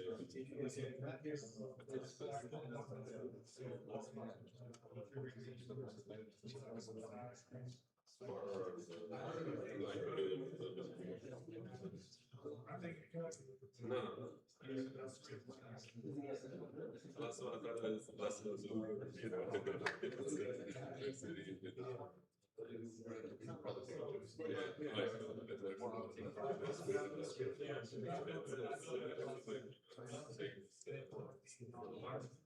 For me, and then for the other people, just come back to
initial stages past the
I did until I found this. It's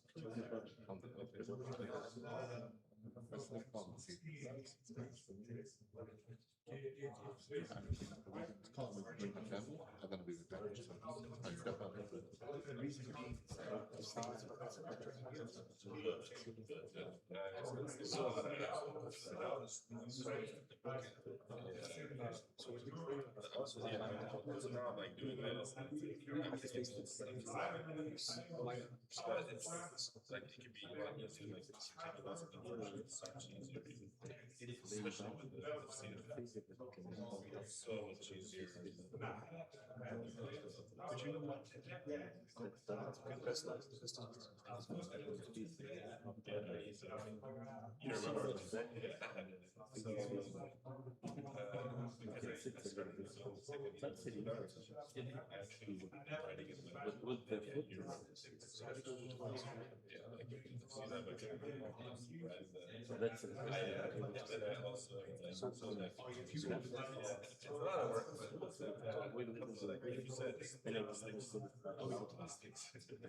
Because I don't know why.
continue with the wasiyah of Ali ibn Abi Talib radiallahu anhu to Kumail ibn Ziyad and the sharh and the explanation of Ibn al-Qayyim rahimahullah. We continue where we stopped in talking about the characteristics of al-Hamaj, al-Ri'a', after the taqsim and the classification of al-Nas. باعتبار العلم with regards to knowledge to three: عالم رباني متعلم على سبيل نجاة وهمج رعاع. And the third category we talked about أتباع كل ناعق يميلون مع كل ريح. And then he says وقوله, the third one, لم يستضيئوا بنور العلم ولم يلجأوا إلى ركن وثيق. This is the third characteristics of al-Hamaj, al-Ri'a', the rest, everyone else, if they're not from the first two categories. That's the last characteristic that he mentions here. لم يستضيئوا بنور العلم. الضوء is the light. يستضيئوا, they never seek the light of the knowledge. They don't seek the light of knowledge. They're not upon ilm, of course, so they're not seeking the light of knowledge. ولم يلجأوا إلى ركن وثيق. اللجوء to a shay is when you seek refuge in something, when this is the only way for a person to save himself. So they did not take themselves to al-rukn al-wathiq, to the as he's going to explain it inshallah ta'ala, which is the strong thing to rely upon, as it's going to be explained inshallah. He says بيّن السبب الذي جعلهم بتلك المثابة. He mentioned here the reason why they reached that stage, which is to be hamaj ri'a', as we talked about it, this state of foolishness, ignorance, that makes them follow anyone that shouts and screams and follow any caller to desires, bid'ah, deviations. The reason for it is وهو أنه لم يحصل لهم من العلم نور يفرقون به بين الحق والباطل, because they did not attain any of the knowledge which is nur, which is light. And the concept of the light in the Quran with regards to al-ilm, with regards to the deen of Islam, in so many ayat of the Quran, يفرقون به, that they would separate, differentiate by the nur, by the light of the ilm, between the truth and falsehood. As Allah subhanahu wa ta'ala says, كما قال تعالى يا أيها الذين آمنوا اتقوا الله وآمنوا برسوله يؤتكم كفلين من رحمته ويجعل لكم نورا تمشون به. Surah Al-Hadid refers to the people of the book and the believers, that if they fear Allah, those who believe and they are obedient to Allah subhanahu wa ta'ala and they believe in the Messenger sallallahu alayhi wa sallam, Allah subhanahu wa ta'ala will give you two portions of His rahmah ويجعل لكم نورا. This is ash-shahid, and would make for you nuran, light, تمشون به, that you walk with this light. So when would a person needs the light? If things are dark.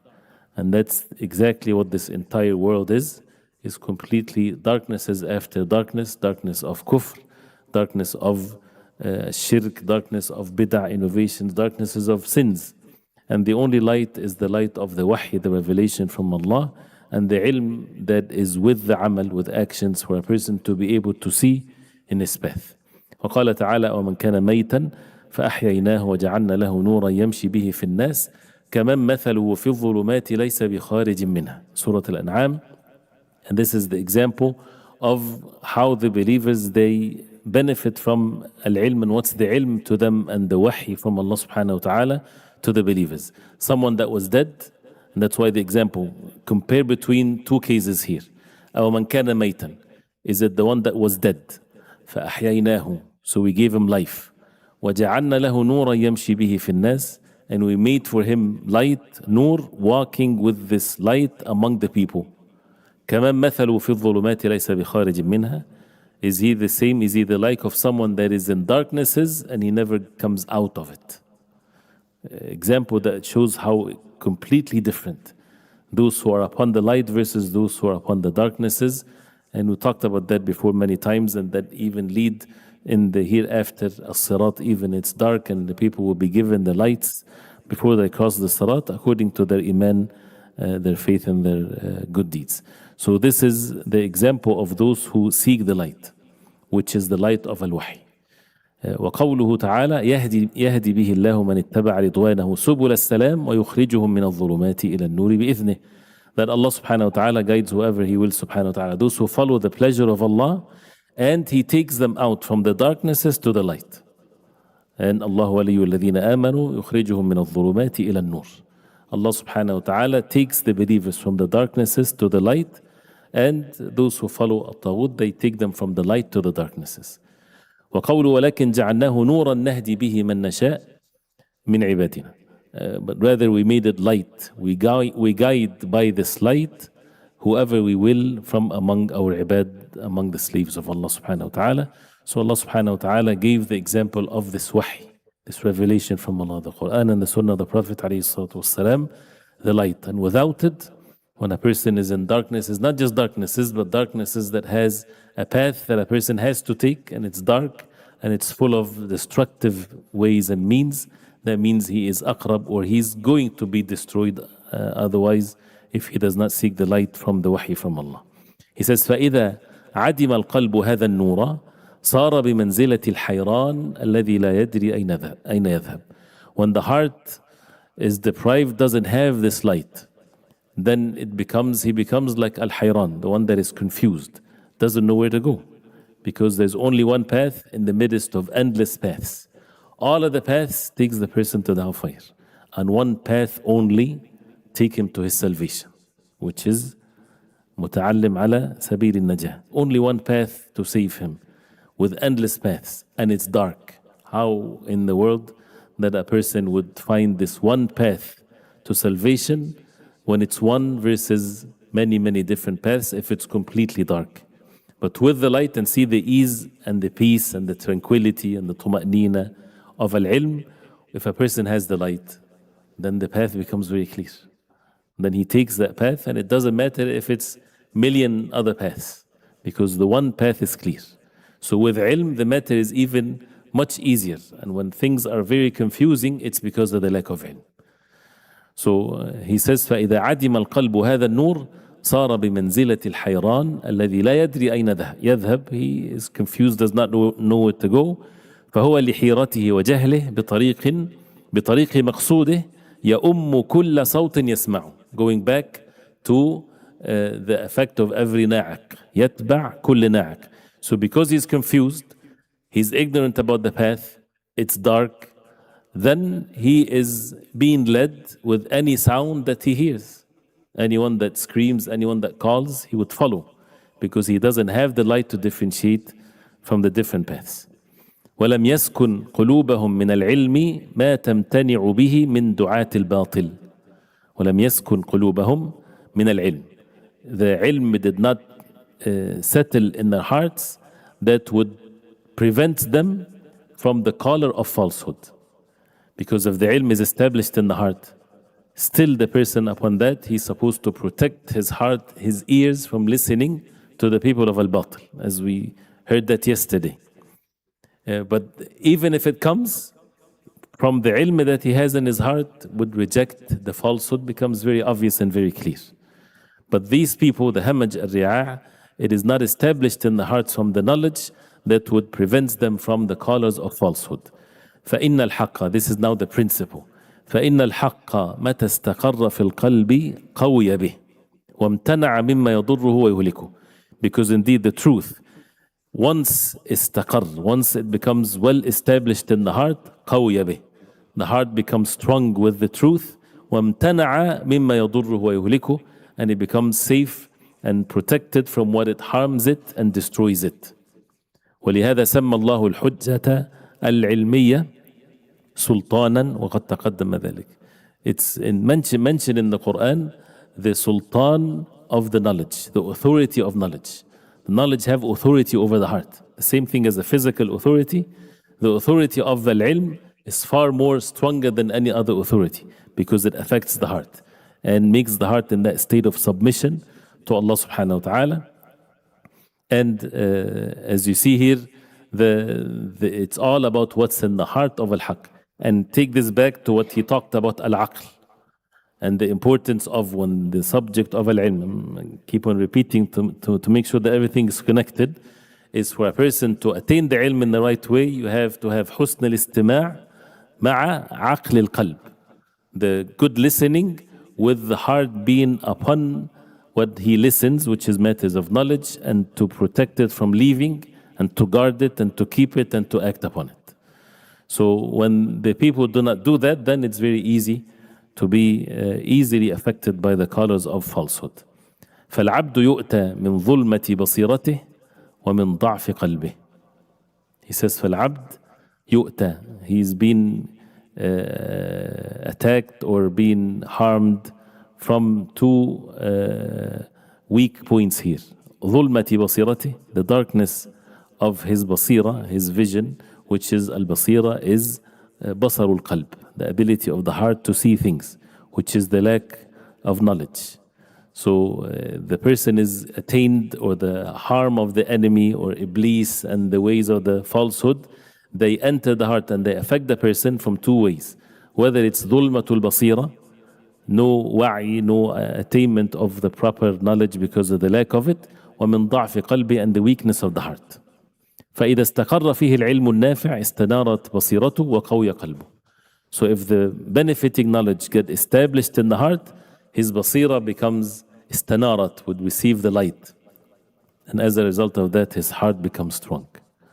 So the strength of the heart comes from the ilm, and once it's established in the heart, and that refers back to what he always mentioned, and also Shaykh Islam Taymiyyah rahimahullah, the two forms of power, that whoever has them, he attains what is perfect inshallah ta'ala, which is وهذان الأصلان هما قطبا السعادة أعني العلم والقوة.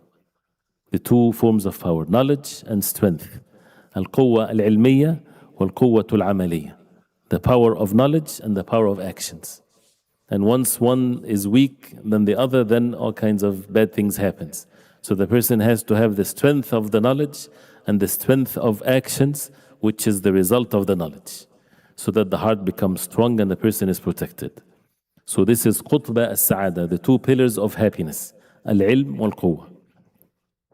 And sometimes he refers to this in other terminologies, like kamal al-abd. The perfection of the abd is in al-ilm wal-irada, as he mentioned it in another place, the knowledge and the will, which is the action. And لا يحصل أو لا يحصل الكمال بالعلم فقط ولا بالإرادة فقط. The kamal, the perfection, is never attained with knowledge only, as far as the information is concerned, or the will only. Someone has lots of knowledge as far as the information because he's not acting upon it, then he is nothing whatsoever. Someone has a strong will to do things, but with lack of knowledge, that means he's more likely to ruin himself, unless Allah subhanahu wa ta'ala guide him. So the two forms of power, the ilm, al-ilm al-nafi', ilm al-wahy, قال الله, قال رسوله, قال الصحابة, and the action, the strength to apply this and to act upon it.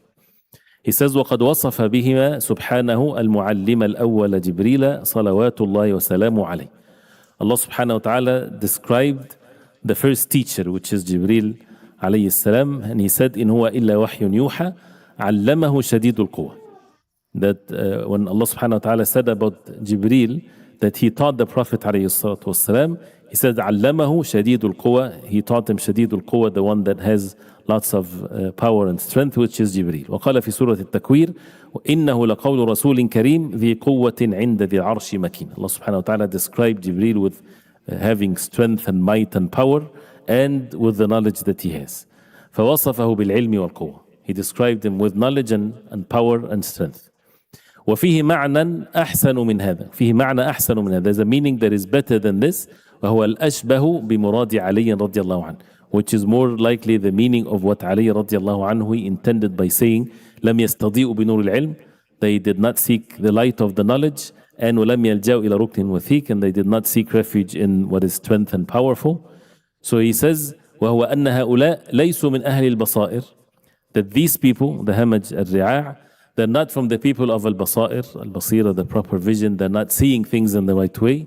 الذين استضاءوا بنور العلم, because that light is the light of knowledge, they did not seek the light of knowledge. ولا لجأوا إلى عالم مستبصر فقلدوه, and they did not seek refuge to a alim, to a person of knowledge, mustabsir. That means he has the basira, because he's a alim, he has the knowledge, he's able to see what is right and what is wrong, and he's upon it. فقلدوه, so they would imitate him.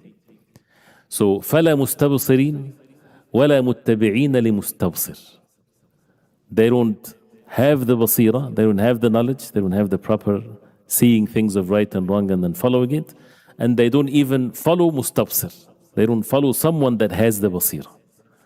فإن الرجل, this is very serious matter, فإن الرجل إما أن يكون بصيرا أو أعمى متمسكا ببصير يقود أو أعمى يسير بلا قائد. Now again the people are of three categories. Either the person is basir, he's able to see. Look at it from the physical perspective, because there's always relationship between the non-physical meanings and the physical things, and this is the parables that brings the non-physical meanings very close, as if it's very tangible, you can touch it. So someone is able to see, to walk in a path, this is very obvious. Or a person is blind, but he's holding very strongly to someone that is basir, someone that is able to see, to guide him. Or a'ma, or a blind, has no qa'id to, has nobody to lead him. So this is how the affairs of the people. So that therefore, if someone doesn't have the knowledge, it doesn't mean that he, by default, becomes from al-hamaj al-ri'ah, if he doesn't have the knowledge.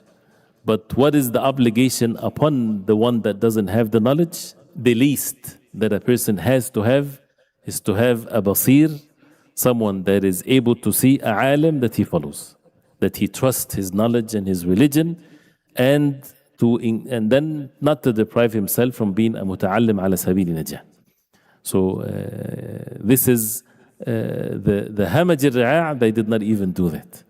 And that's why the importance of the people of knowledge, and to follow the people of knowledge, those who we trust the knowledge and the religion. And since he referred here to the subject of a taqleed, who is permissible for them to make taqleed? When someone doesn't know the matter, does not have the knowledge of it, right? He's not commanded to go to the Quran and the Sunnah and search for evidences. He lacks the knowledge that is important and essential for him to be able to do that. But rather, as Allah subhanahu wa ta'ala says, فَاسْأَلُوا أَهْلَ الذِّكْرِ إِن كُنتُمْ لَا تَعْلَمُونَ. As the people of knowledge, if you do not know. And as Imam al-Shatibi and others, when he said that the ijtihad of al-alim, the struggle of the scholar, is in the evidences. This is the area where he works on.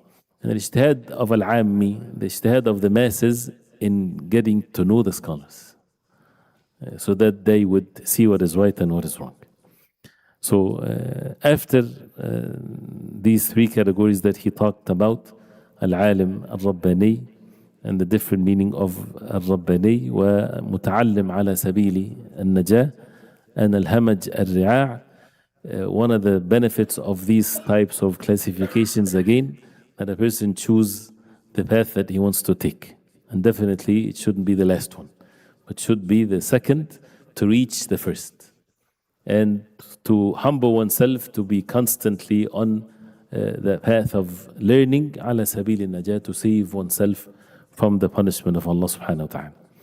And more to convince to be from the first two categories, then Ali radiallahu anhu, he makes this comparison between al-ilm wal-mal, between knowledge and wealth, which is the struggle of the people on the face of earth, which takes many people away from the path of knowledge, is what they're busy collecting and amassing.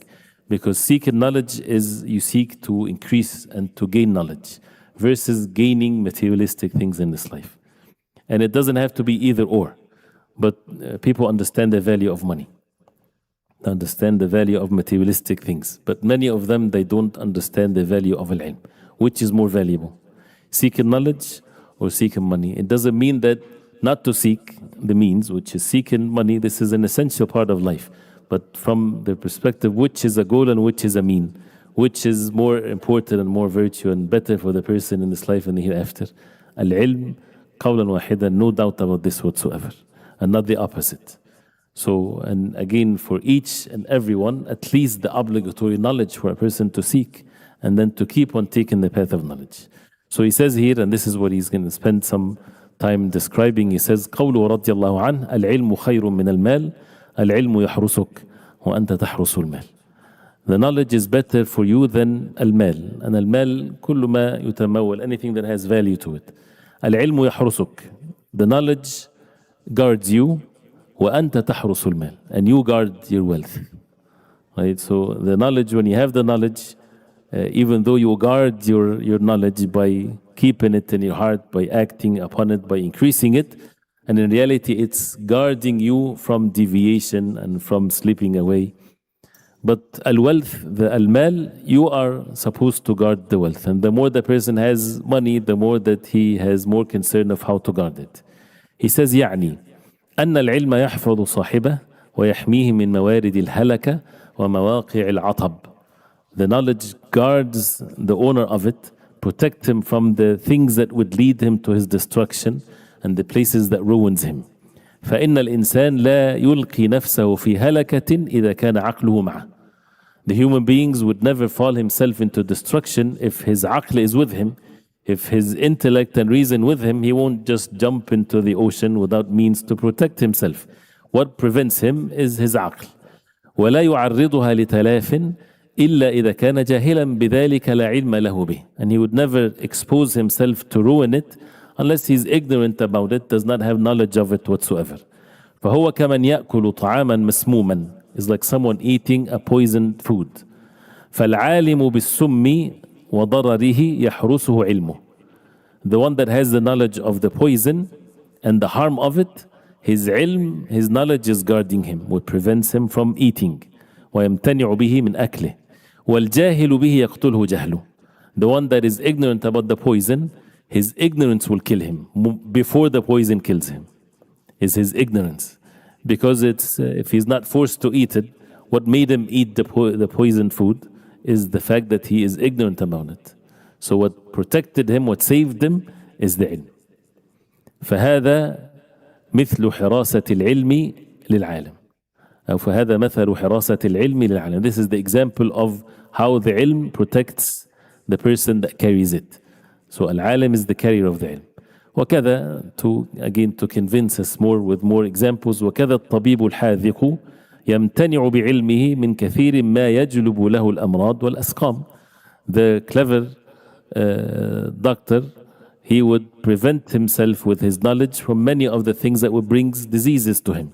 وكذا العالم بمخاوف طريق سلوكه ومعاطبها يأخذ حذره منها فيحرسه علمه من هلك. Same thing for al-alim when it comes to the fearful things in the path that he takes and what ruins him, he would be taking the precautions and the means to protect him. So his ilm, his knowledge will protect him from the destruction. And when someone is ignorant about the path, they don't know the harmful things in it. And that's what the benefit of the ilm. And therefore the one that does not have the knowledge, he does not know what's in the path, so that he would take the words of the ilm. وهكذا العالم بالله وأمره وبعدوه ومكايده.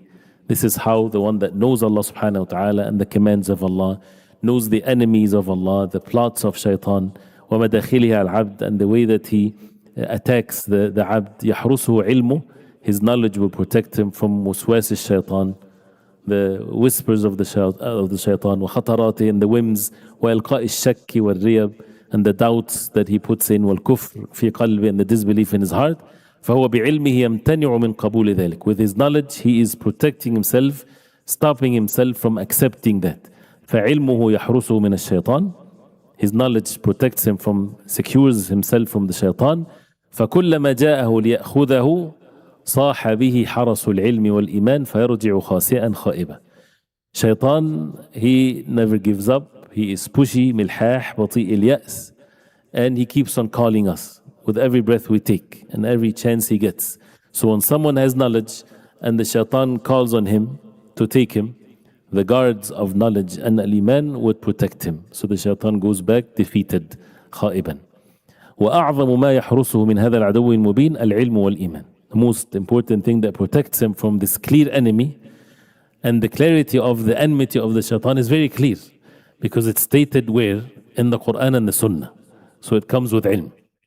So what protects the person from the ways of this clear enemy is al-ilm wal-iman, knowledge and faith, which is basically al-iman is the result of the ilm. فَاعْلَمْ أَنَّهُ لَا إِلَهَ إِلَّا اللَّهُ وَاسْتَغْفِرْ لِذَنبِكَ. So al-iman, how does a person attain al-iman? Wishful thinking? أمانية باطلة? No, it has to be ilm. we learn, and that's why how to know Allah subhanahu wa ta'ala is with the ilm from the Quran and the Sunnah of the Prophet عليه الصلاة والسلام. فهذا السبب الذي من العبد والله من وراء حفظه وحراسته وكلاءته. This is the mean from the abd. So the abd has the mean, which is the knowledge and al-iman. This is the mean from al-abd. Does that mean that he's guaranteed?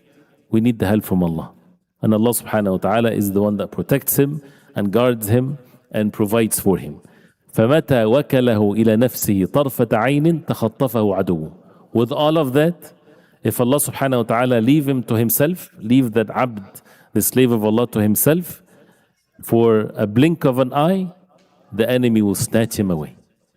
And that's why it brings it the importance of متعلم على سبيل نجاة, to constantly to fear Allah subhanahu wa ta'ala and the affairs of the person, like hanging on to or a log of wood in a stormy ocean.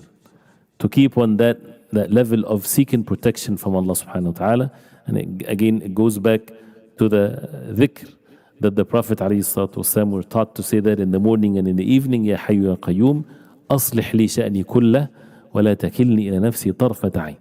Oh Allah, oh Al-Hayy, the ever living, Al-Qayyum, that everything that relies upon Allah subhanahu wa ta'ala. برحمتك أستغيث. By your mercy I seek help. أصلح لي شأني كله. Rectify all of my affairs. ولا تكلني. Do not make me rely upon myself even for a blink of an eye. Because if you're relied upon yourself, if you're left without the protection of Allah, without the help of Allah, for a blink of an eye, we're ruined. We're ruined even for a blink of an eye. And that shows the constant relying upon Allah subhanahu wa ta'ala, and all of that comes also with the ilm. So the seeking knowledge, again, for a person to humble himself, he's taken the means. He's taken the means, and then to seek help from Allah subhanahu wa ta'ala to protect him from what ruins him. قال بعض العارفين أجمع العارفون على أن التوفيق ألا يكلك الله إلى نفسك وأجمعوا على أن الخذلان أن يخلي بينك وبين نفسك. Which is a statement that Ibn al-Qayyim always repeat, that التوفيق, to be helped and to be guided by Allah subhanahu wa ta'ala, that He subhanahu wa ta'ala does not make you rely upon yourself. And they have the consensus that al-khidlan, which is to be let down, that Allah subhanahu wa ta'ala leave you and yourself. Once a person is left to his own self, that means he's ruined. And therefore a person would rely upon Allah, and that's the strongest state that a person is in, when he rely upon Allah subhanahu wa ta'ala alone, not even his own self. His own self, he take the means. And التوكل على الله عز وجل وحده.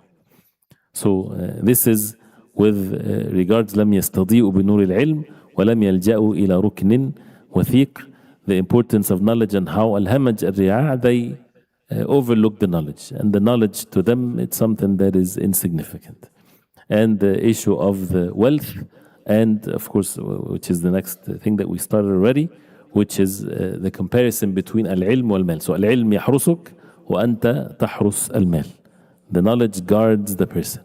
So if someone is sincere, wants to be protected in this life till he departs from this life, to be firm upon the deen, then the mean to do that is to seek the knowledge in the right way, in the proper way, to have the fear of Allah subhanahu wa ta'ala. The second thing is, he says, العلم يزكو على الإنفاق والمال تنقصه النفقة. You know, these are things to convince us to be firm upon the path of knowledge. العلم يزكو على الإنفاق. When it comes to spending, knowledge, the more you spend it, the more that you extend it to others, the more that it increases. يزكو, increases when you spend from it. والمال تنقصه النفقة. While wealth decreases by spending from it. العالم كلما بذل علمه للناس وأنفق منه تفجرت ينابيعه وازداد كثرة وقوة وظهورا. The alim, the person of knowledge, the more that he gives and have the generosity to spread his knowledge to the people, وأنفق منه, and spend from his knowledge, because you receive and you attain the most valuable thing. That if a person is a alim, spending the years to learn the knowledge, sacrifice to learn this knowledge, and then to spread it to the people, this is the highest level of generosity. So the more that he does this, تفجرت ينابيعه, the springs of the benefit of the knowledge will gushes everywhere. So that means this is one of the means to increase his knowledge and to increase the benefit that he has. وازداد كثرة, to have more knowledge, وقوة and strength, وظهورا, فيكتسب بتعليمه حفظ ما علمه, which is something that is a fact, that he would attain by teaching to guard and to preserve what he learned. And that's why the most difficult, as the ulama they say, subject of knowledge are the ones that are not being taught frequently. Like manasik al-hajj, for example, because people don't learn this on a daily basis. So that's why it's one of the difficult chapters, for example. But again, it's the more that you teach, the more that the knowledge will be present. وَيَحْصُلُ لَهُ بِهِ عِلْمُ مَا لَمْ يَكُنْ عِنْدَهُ. And not just that he would attain more knowledge that was not with him. وربما تكون المسألة في نفسه غير مكشوفة ولا خارجة من حيز الإشكال فإذا تكلم بها وعلمها اتضحت له وأضاءت وانفتح له منها علوم أخر. And this is something that is very important when a person is seeking knowledge, and the importance of discussing some of the masail, some of the matters of knowledge. When you have something, and this is also a worldly benefit, when you keep things to yourself, something might be very difficult, or you don't have the proper understanding of it. And the mas'ala in his own self غير مكشوفة, is not clear and it's not open, and it's still in حيز الإشكال. It's still in the boundaries of it's problematic for him. He's not able to comprehend it.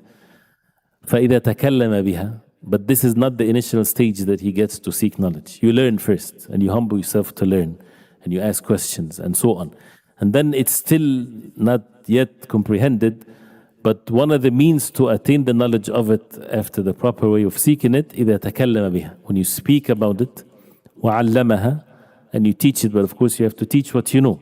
اتضحت له, it becomes clear and more clearer to him. وأضاءت وانفتح له منها علوم أخر, becomes very clear, bright, and more knowledge or other forms of knowledge will be opened for him as a result of this. So this is all from the benefits of teaching, or extending this benefit to others, but doesn't mean to be in haste to be in that stage of teaching.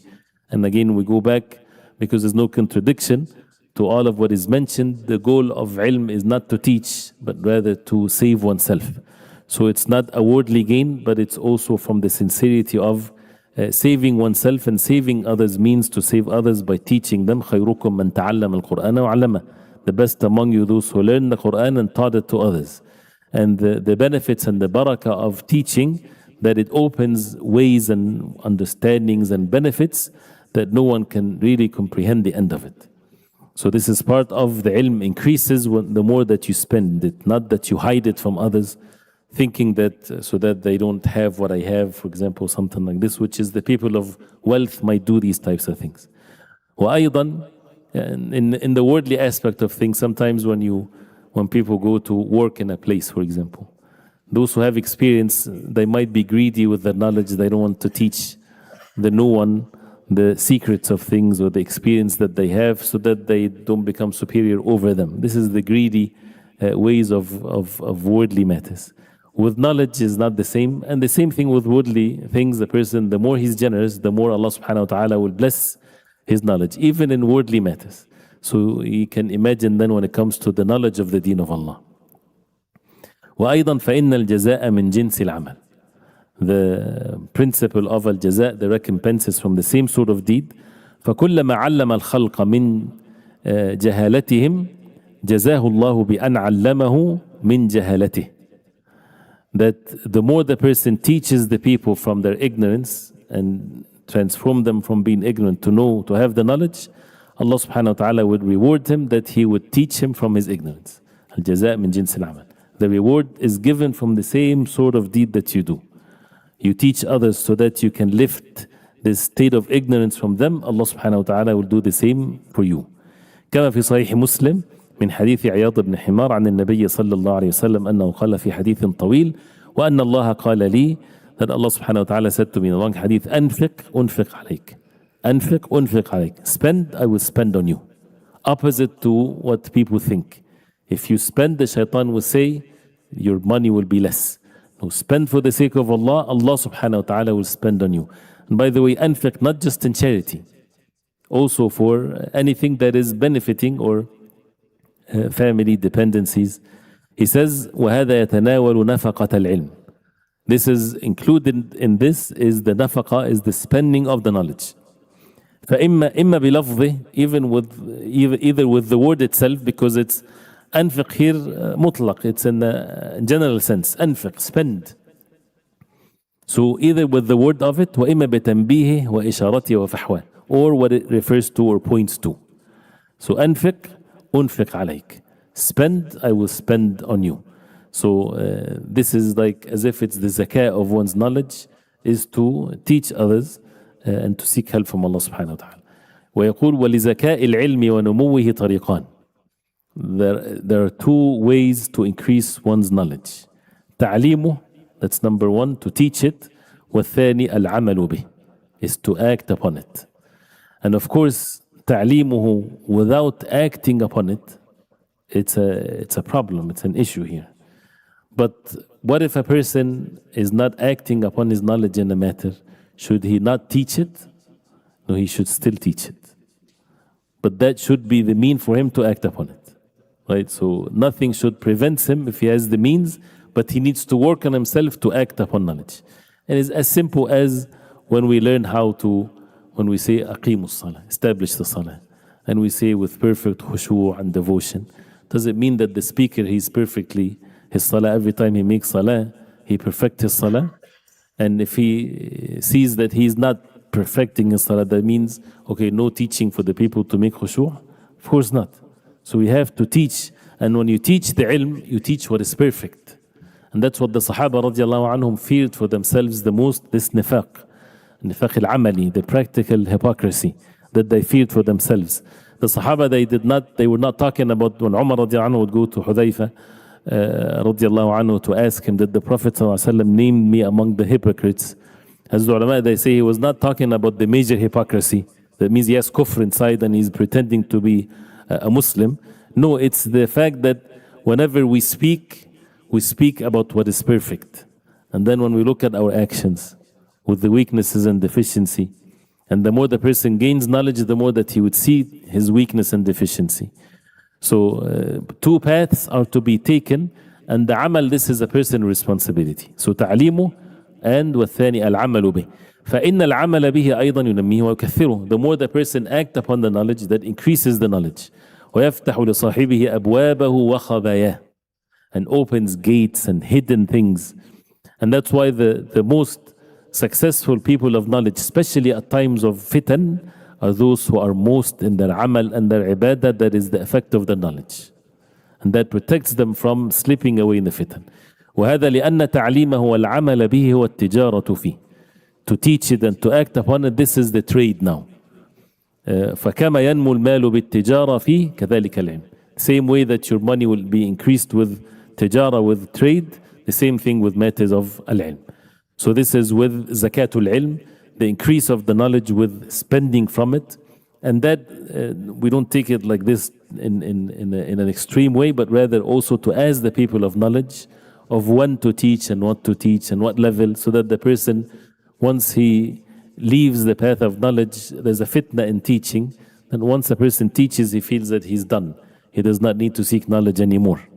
So this is a very weak deficiency, of course, and that's why a person has to make sure that he continue the path of knowledge. Then he says, وَالْمَالُ تَنْقُصُهُ النَّفَقَةِ. The wealth is decreased with spending. He says, لا ينافي قول النبي صلى الله عليه وسلم ما نقصت صدقة من مال. It is not contradicting to the statement of the Prophet عليه الصلاة والسلام, the hadith in Sahih Muslim, that the sadaqah, the charity, never decreases anything of your wealth. فإن المال إذا تصدقت منه, because the money, when you give charity from it, وأنفقت ذهب ذلك القدر وخلفه غيره. That amount is gone from your wealth and more is added to it. وأما العلم فالقبس من النار لو اقتبس منها العالم لم يذهب منها شيء. So the money, when you spend, you have 1,000, you spend 500, what is left is 500. You see it 500, but more will come, because the wealth is never decreased. But for the ilm, when you take a portion, a part of the fire to seek light from it, as the alim does, nothing goes away from the fire. So it stays the same. بل يزيد العلم بالاقتباس منه. The knowledge is increased when you extract from it. فهو كالعين التي كلما أخذ منها قوي ينبوعها وجاش معينها. It's like the spring of water. The more you take from it, it becomes stronger. Gushes from the bottom, more water comes out. This is how the ilm is. And then he mentioned maybe how many?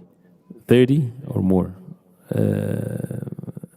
30 points of why the ilm has superiority over wealth.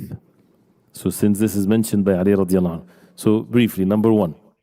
أن العلم ميراث الأنبياء والمال ميراث الملوك والأغنياء. The ilm is the inheritance of the prophets. And the wealth is the inheritance of the kings and the rich ones. And that's what the Prophet ﷺ, he said. That the ulama warathatul anbiya. The people of knowledge are the inheritors of the prophets. When Abu Hurairah said to the people in the market, you're here in the market and the inheritance of the Prophet ﷺ is being distributed in the masjid. So the people rushed to the masjid. They found people in circles of knowledge and things like that. He said, where is this inheritance? He said, this is Mirath of Muhammad. This is the wealth that the Prophet ﷺ passed, which is the ilm. And therefore, this is the lineage that a person should seek. So this is one point.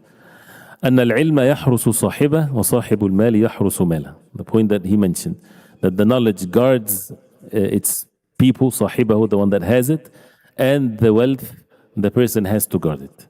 Number three, أن المال تذهبه النفقات والعلم يزكو على النفقة. The point that we also mentioned, the last one, that the wealth goes away when you spend it, but the knowledge increases when you spend it. Number four, أن صاحب المال إذا مات فارقه ماله. The owner of the wealth, when he dies, he leaves his wealth behind. والعلم يدخل معه قبره. And the knowledge goes in the grave with him. Number five, you know, when you're convinced of something, sometimes one evidence be sufficient. Right? So we have many evidences to convince, then the person after that he knows exactly what he needs to do. So number five, أن العلم حاكم على المال والمال لا يحكم على العلم. The knowledge rules over wealth. Right? The knowledge will be your wealth is good, your wealth is bad. Has authority over your wealth. والمال لا يحكم على العلم. Money, wealth does not rule over the knowledge. You know, when someone says, but I have money, right? So that means you change your words because the money is present. It doesn't work this way. The ilm, even if a person has billions, and if it does not have any value according to the Sharia, like if someone sold wine for billions of dollars, does it have qima? Does it have value to it? It has zero value. So what rules is al-ilm. So al-ilmu hakimun ala al-mal wal-malu la yahkumu ala al-ilm. And when we talk in fiqh, the issue of al-khamr la qimata lah. Wine, intoxicants, has no value to it. Zero value. If a person has it, it's zero value. Even if he sells it, makes money, but this is no value to it.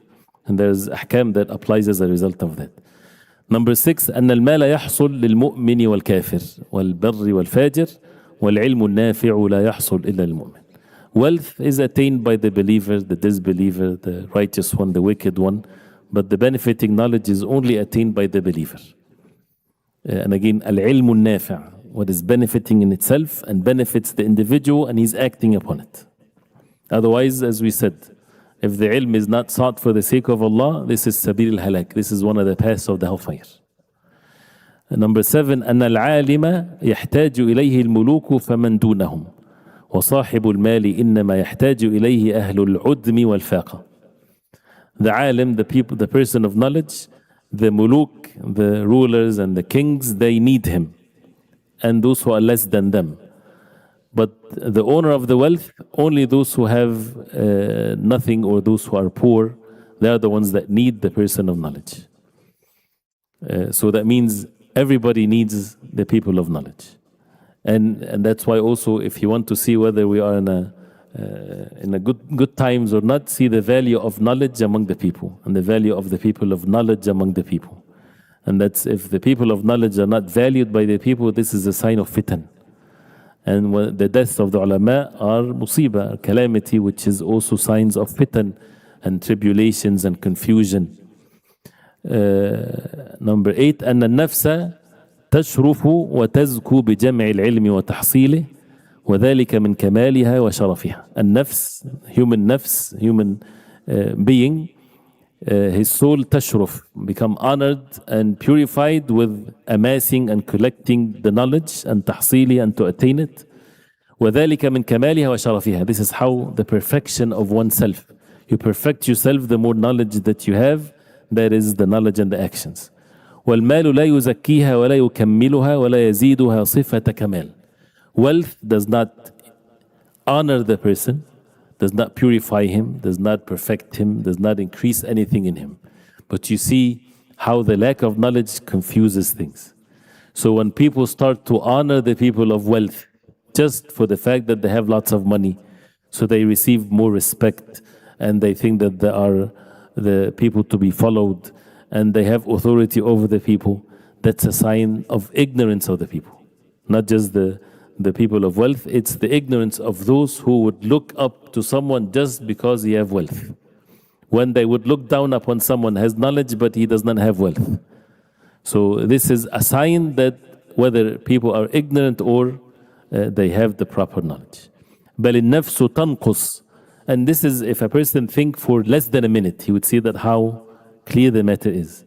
What is wealth to do with the honor of the person? What is wealth has to do, لا تلازم, to understand when to detach and when to have things attached. It's a huge subject of ilm, right? As mentioned yesterday, there is no, it does not go by necessity that if you are obedient to Allah, making all acts of ibadah, that your life will be, you'll be the healthiest, the richest. They don't go together. It doesn't have to be this way, right? And the same thing when it comes, as mentioned here, someone is the richest person on the face of earth. Does that make him by necessity the wisest, the most honored, the one that people look up to and they listen to what he says? So if people do this, that means there's a sign that they are foolish and ignorant like him. He might be a wise person, but it does not, there's no attachment to this.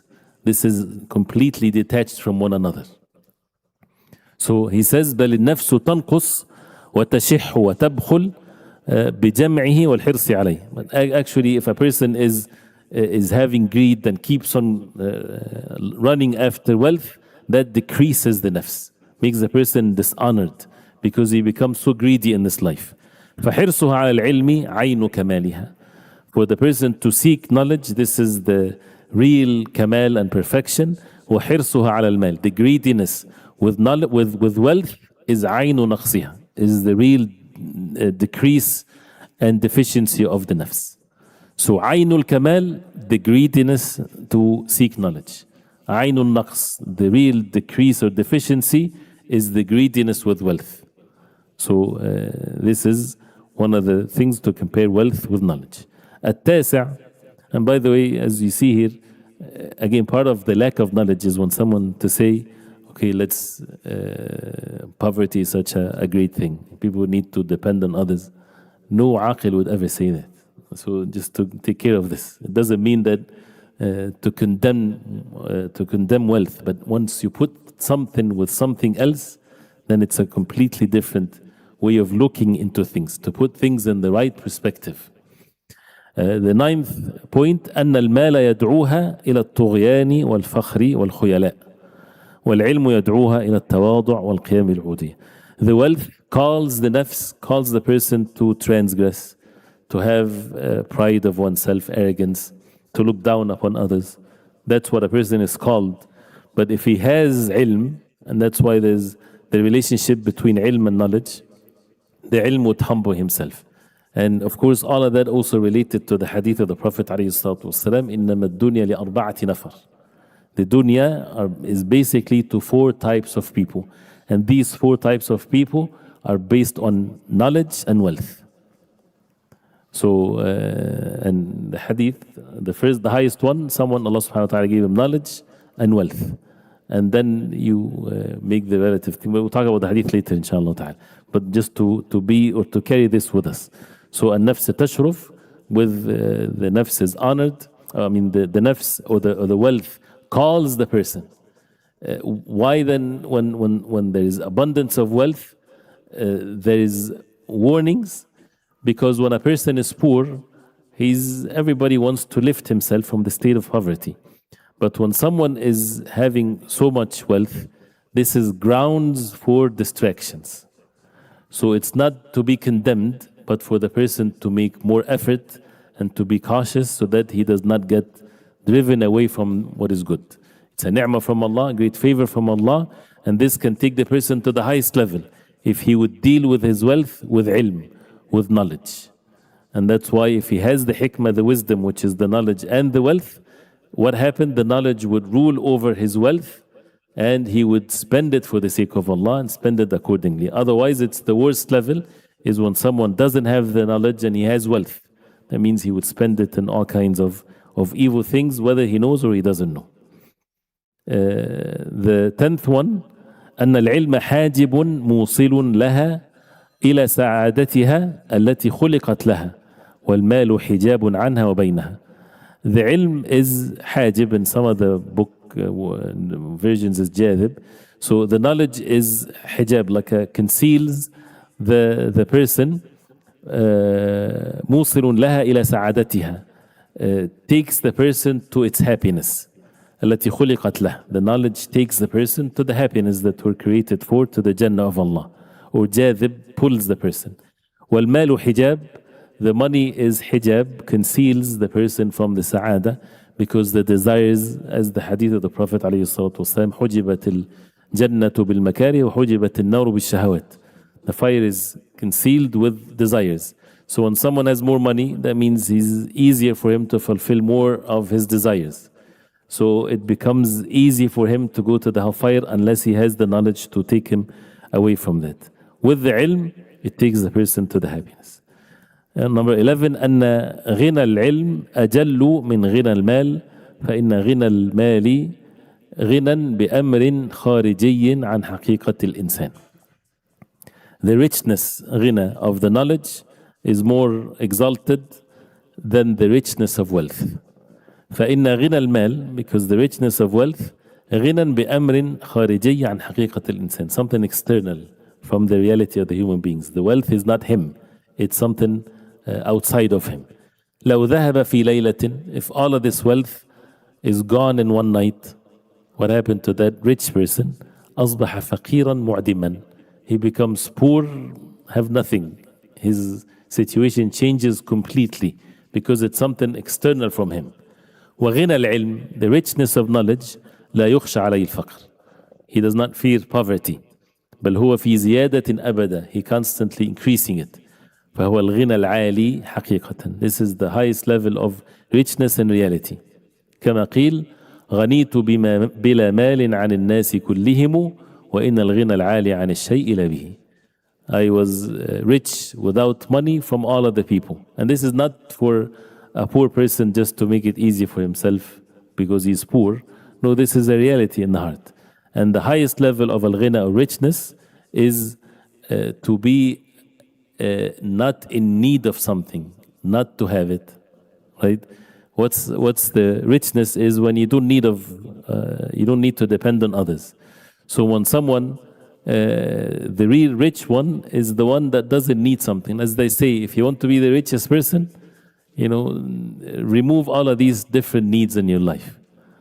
So when someone is very rich, he purchased the most perfect and the most luxurious car. If you feel like you don't need it, you're richer than him. You don't have it, and you feel like you're in need of it, and things like this.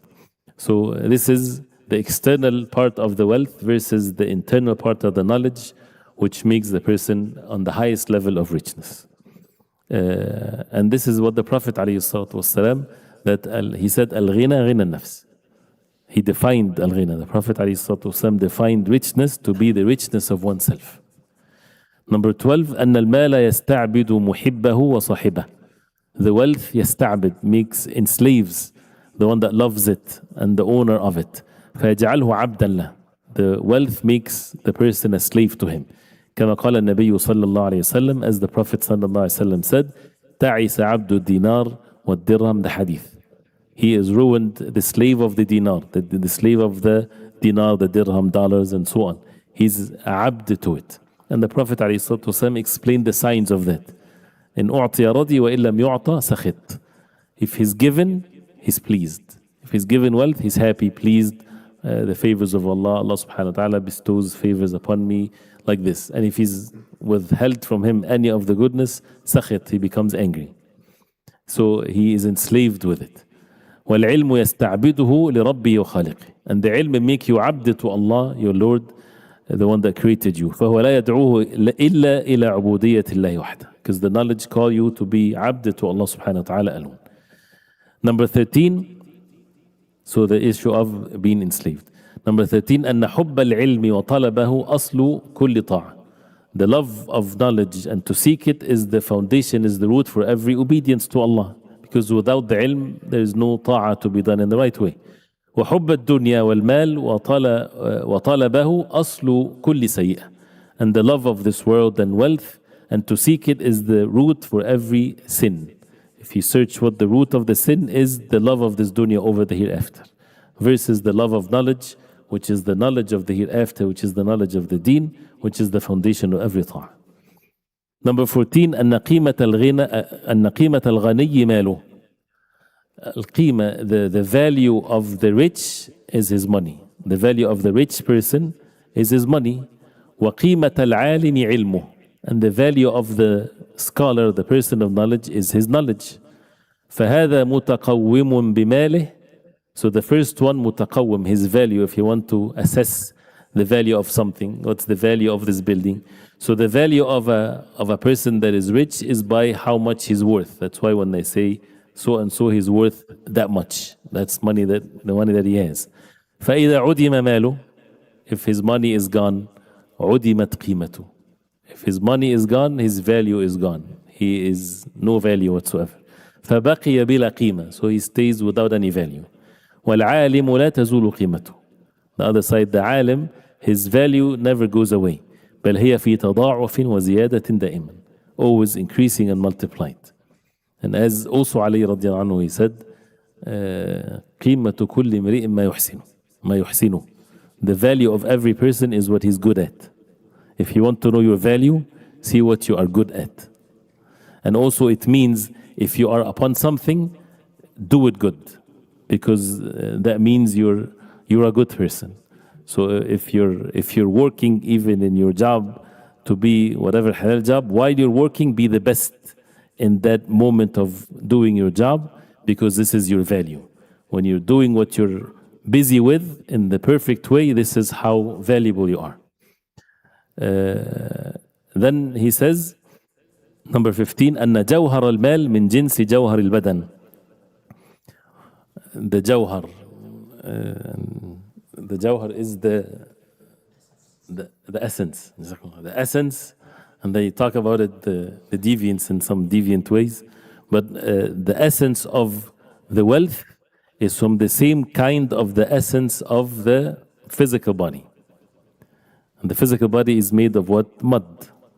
وجوهر العلم من جنس جوهر الروح. The essence of knowledge is from the same kind of the essence of a ruh, one's spirit and one's soul. كما قال يونس بن حبيب علمك من روحك ومالك من بدنك. He said that your knowledge is from your ruh, from your soul, and your wealth is from your body. والفرق بين الأمرين كالفرق بين الروح والبدن. And the difference between both is like the difference between the ruh, the soul, and your physical body. And you see, when a person dies, the body decays and it rottens, and the soul is eternal. And the soul pulls the person up, and the body takes the person down, and all kinds of differences between the body and the soul. And we are not created just bodies, but bodies and soul. Number 16, أن العلم لو عرض عليه بحظه من العلم الدنيا بما فيها لم يرضها عوضا من علمه أن العالم لو عرض عليه بحظه من العلم الدنيا بما فيها لم يرضها عوضا من علمه. The alim, the real alim, the person of knowledge, if he is presented an offer to give all of his share of knowledge for a dunya, for a worldly gain, with all this world and whatever it contains, he would never be pleased with that, to be in exchange of his knowledge, to sell his knowledge for the materialistic things of this life.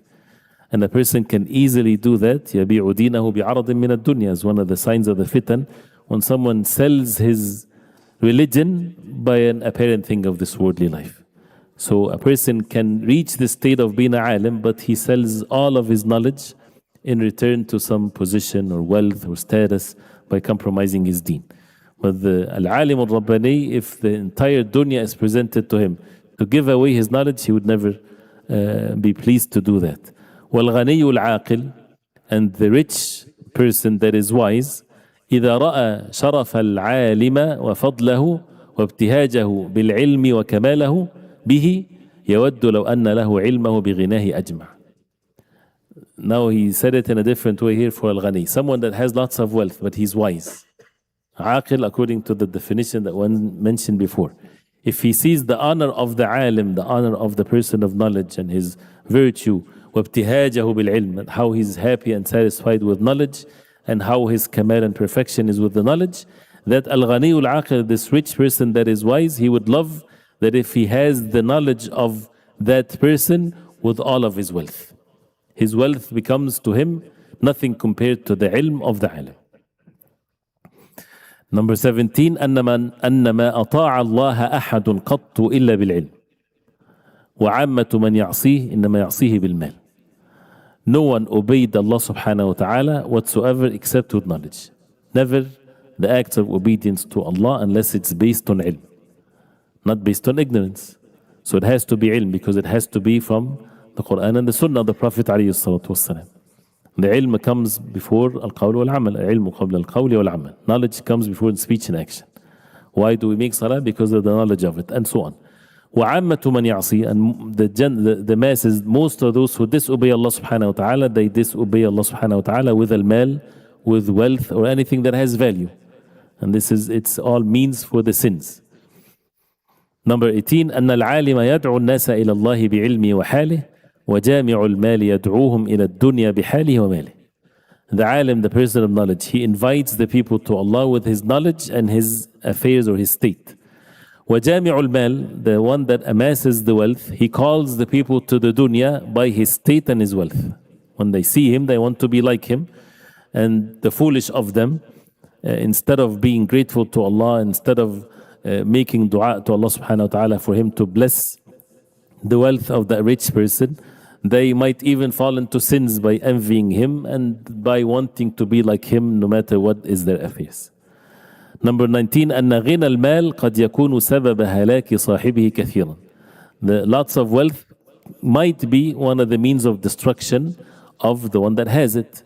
فإنه معشوق النفوس, because the nafs loves wealth. فإذا رأت من يستأثر بمعشوقها عليها سعت في هلاكه. Again, all of these things is not necessarily comes by necessity to the one that has wealth. And that's why the one نعم المال الصالح الرجل الصالح. Prophet ﷺ praised the righteous wealth to the righteous man. If someone is righteous and he has lots of wealth, this is a great ni'mah from Allah for him and for others. So, but he's more has to guard himself more because of that. So if he says some of them, when he sees now the wealth is ma'shuqat al-nafs. One of the most loved thing to people in this life is wealth, money, wealth and the like of that. So when he sees someone has what he loves, sa'at fi halake, this would destroy the person. كما هو الواقع. People will envy one another. They would try to, even when it comes to competition, they would try to ruin one another because he wants to take what he loves from the others. وأما غنى العلم, and as for the richness of knowledge, فسبب حياة الرجل وحياة غيره به. This is the means of the life of a person and the life of others with him. والناس إذا رأوا من يستأثر عليهم به ويطلبه أحبوه وخدموه أكرموه. And the people, when they see someone has more knowledge than them, they would love him and they would serve him and honor him and so on. Versus when they see someone that has lots of wealth. Number 20, we have still time. What time is Maghrib? 17. Very close inshallah. العشرون number 20 أن اللذة الحاصلة من غنى المال, the joy that a person attained from the richness of one's wealth, إما لذة وهمية وإما لذة بهيمية.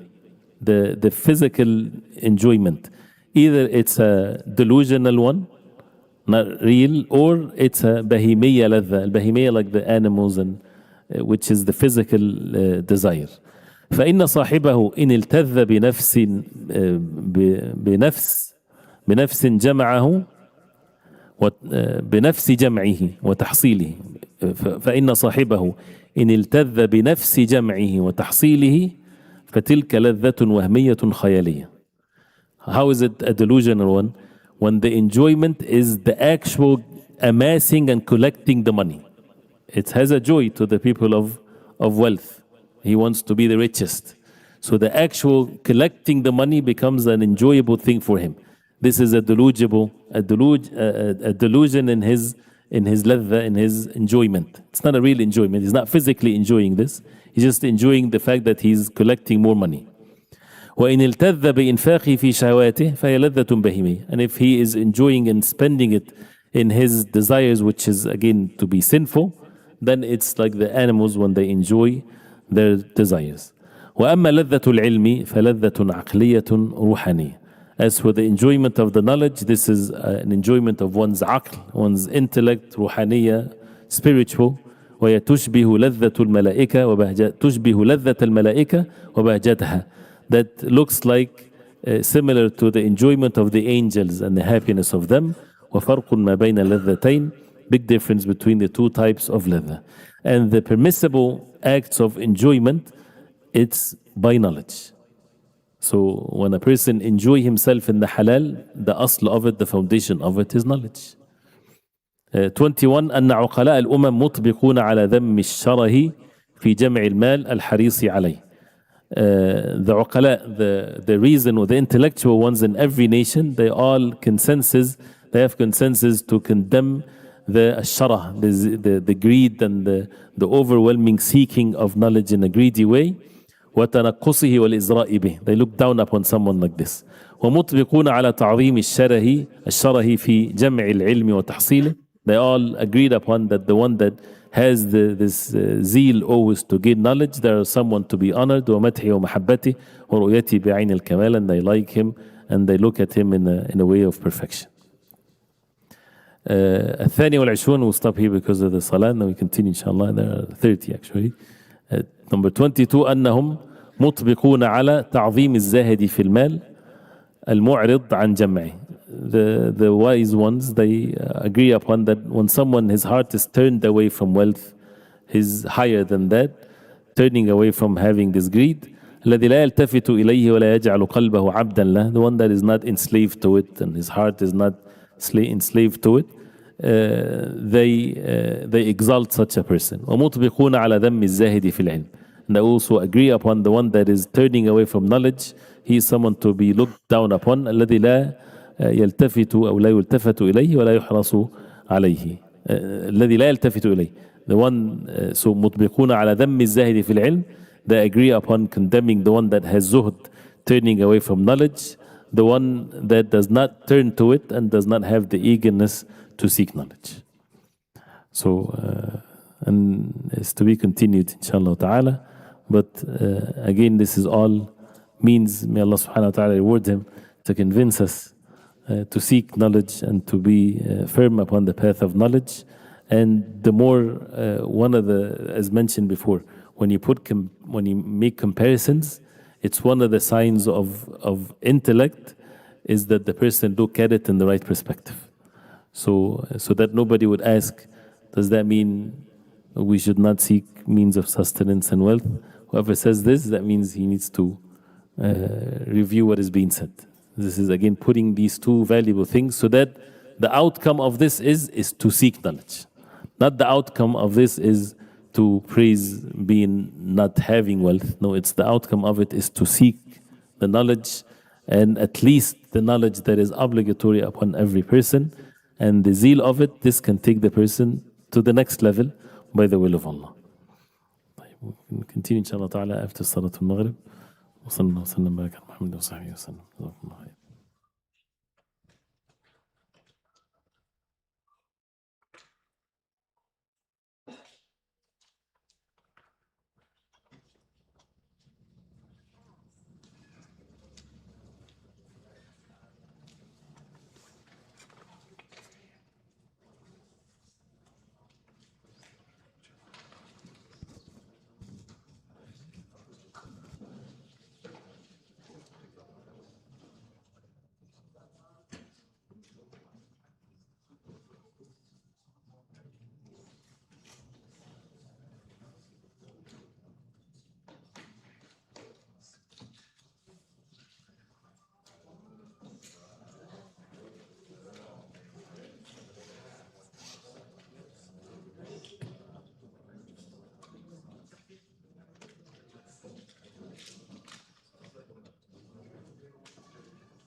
الحمد لله رب العالمين والصلاة والسلام على أشرف المرسلين نبينا محمد وعلى آله وصحبه أجمعين.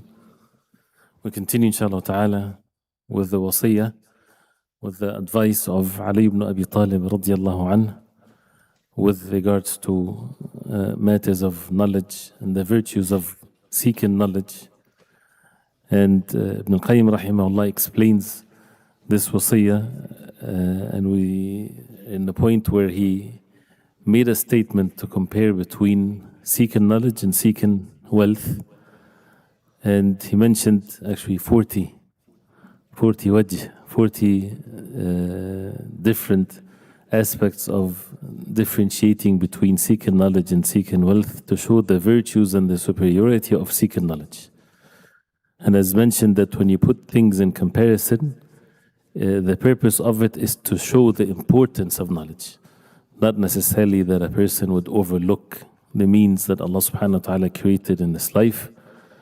And the wealth and the importance of it, if it's not with knowledge, if it's not treated with knowledge in seeking and spending, then it becomes a source of punishment for the person himself. So it's always the ilm. So to go through the continuing some of the things that he mentioned here, now we're in point number 23. And these types of comparison, it requires that we get from the very beginning the importance of the hearts being the containers and the aql and the meaning of it, the way that the aql is described in the Quran and the Sunnah. It's the one that receives the knowledge and stays in the heart, and the person would have the proper basira, the proper understanding of able to differentiate between the haqq and the batil, the truth and falsehood, and to act upon it. Otherwise, ilm without action is not called ilm in the Sharia. It's something else. So it's not about gaining information, it's about acting according to what Allah subhanahu wa ta'ala wants from us. So that we can continue inshallah. This is just in that statement about the comparison between ilm and al-mal or wealth. Number 23. He says أن المال إنما يمدح صاحبه بتخليه منه وإخراجه والعلم إنما يمدح بتحليه به واتصافه به. When someone has wealth, he's praiseworthy when the owner of the wealth would spend from it. If someone keeps the wealth, that's not a good sign. People would look down upon him. He's greedy, he's stingy. When it comes to knowledge, when a person is praiseworthy when he adorn himself with it, and he is ittisafihi bih when his characteristics is based on the ilm. So his characteristics, the way that he conduct himself, the way that he act, is based on the knowledge, which is a clear comparison of both.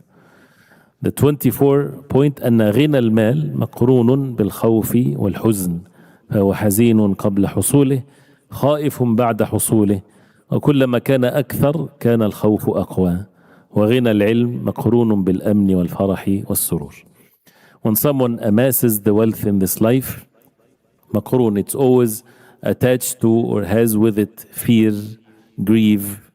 So he's sad before he has it because he doesn't have it, fearful after he attains it, his fear of losing it. And the more the fear is stronger, and the more it gets more, the wealth, the more his fear is even more. And when it comes to the richness of one's knowledge, it's always attached to security, happiness, and satisfaction. And that's, by the way, these types of comparisons, if someone, Allah bestowed upon him wealth, if you add to it al-ilm, you'll get the benefit of both. So if someone has wealth, and his wealth is based on knowledge, and he knows what Allah subhanahu wa ta'ala wants from him, and he fulfill the rights of Allah subhanahu wa ta'ala, then his fear will go away, because he knows that Allah is the Razzaq, is the bestower. That's ilm. And he would know why Allah subhanahu wa ta'ala gave him the wealth, to see how he's going to spend it, and how from the sources of halal, and spend it in what's halal. So the fear and the grief would not be there, but rather the happiness and the contentment and the security is not because of the wealth, it's because of the ilm. So مَرَدُّ الْأَمْرِ إِلَى الْعِلْمِ. So the matter returns back to knowledge. Right? So with the ilm, the person the entire life will be adorned and means of beauty is established on the ilm of the deen of Islam, the Quran and the Sunnah. Number 25, أن الغني بماله لابد أن يفارقه غناه فيتعذب ويتألم بمفارقته والغنى بالعلم لا يزول. The one that is rich with his wealth, it has to be a point when it comes when they will depart from one another, meaning his wealth and himself. One has to leave the other before. So either he dies and he leaves wealth behind, or his wealth would leave him and he doesn't have it anymore.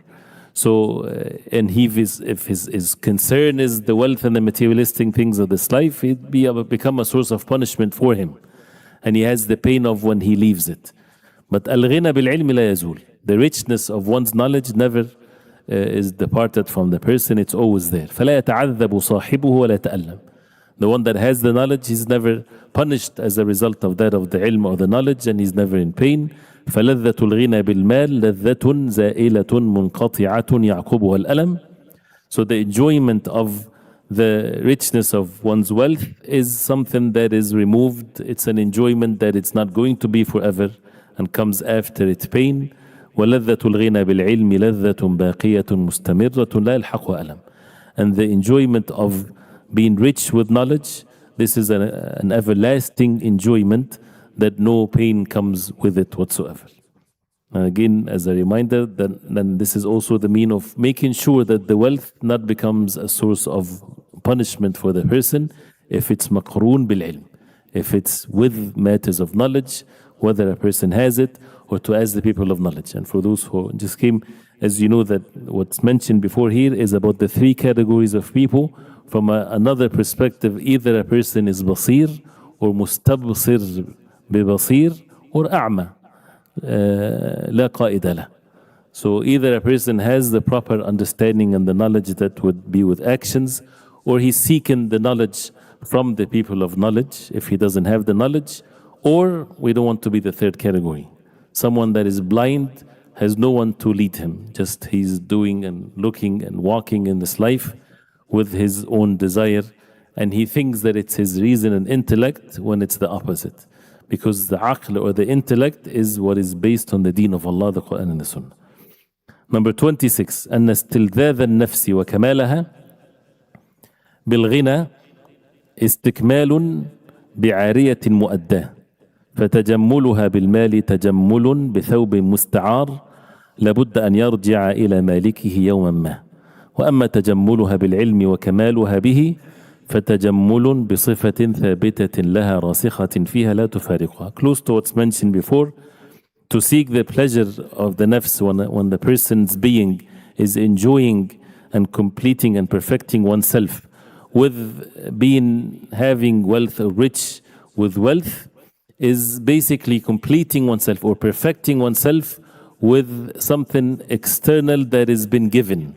Ariya, when someone is given something to use for a few days and then he returns it back. So to adorn oneself with the wealth is like you're adorning yourself with a borrowed piece of garment. You borrowed the suit or something to look nice for a period of time. You have to return it back to its owner one day. But to adorn oneself with the knowledge, which is again the knowledge, what is al-ilm? The knowledge that is with actions. When a person acts upon seeking knowledge and acting upon it, so beautifying oneself with this is tajammul, or beautifying with oneself, not with something borrowed or an external thing. It's بصفة ثابتة لها, with a characteristics that is part of oneself, and it's well established in oneself, does not depart from it.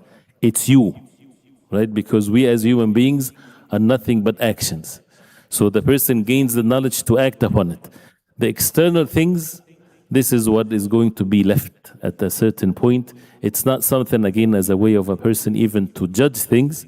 This has nothing to do with the goodness of the person. It's not him. It's an external thing. But al-ilm is himself. If he has the knowledge and he acts upon it, this is he as a human being. Number 27, أن الغنى بالمال هو عين فقر النفس. The real poverty of oneself is when he feels that he's rich because of his money. This is the real need, that he feel the feel of richness. And that's what the Prophet ﷺ, he said, Al-ghina ghina al-nafs. Richness is the richness of oneself, not the external wealth. You have the wealth, but you should remove from the heart that you're rich because of the wealth. And al-ghina bil-mal huwa aynu faqr al-insan, because he's always in need. Al-faqir, the one that is in need. Wal-ghina bil-ilmi huwa ghinaha al-haqiqi. The real richness is the richness with al-ilm, with the knowledge of the deen that is acted upon. فغناها بعلمها هو الغنى وغناها بمالها هو الفقر. And this is how the deen changes our perception. It's just very easy to make that decision that someone's richness by his knowledge, this is the real richness. This is the ghani. Someone is rich by his wealth, this is the real poverty and need. And if someone has wealth, if he sees that his wealth, the knowledge of how to deal with this wealth, this is the real richness. Otherwise, he would always be faqir and in need. Number 28, أن من قدم وأكرم لماله إذا زال ماله ذهب تقديمه وإكرامه ومن قدم وأكرم لعلمه فإنه لا يزداد إلا تقديما وإكراما.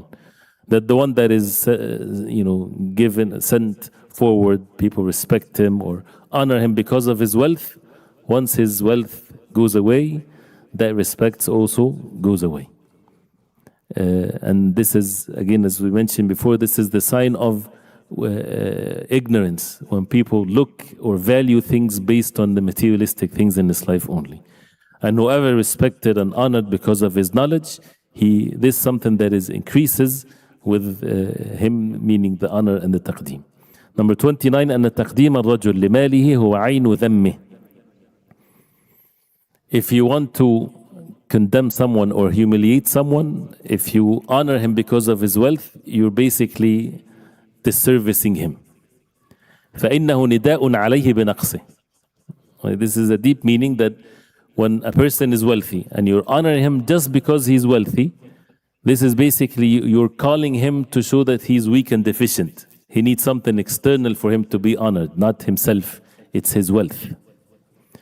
وأنه لولا ماله لكان مستحقا للتأخير والإهانة. And because if it wasn't for his wealth, he should have been, have the back seat and to be humiliated.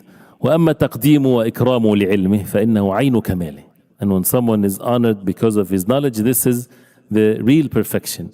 إذ هو تقديم له بنفسه وبصفته القائمة به لا بأمر خارج عن ذاته. Because the fact that he is being honored because of his own self and his characteristics, that is basically himself, not something kharij, something external from his own self.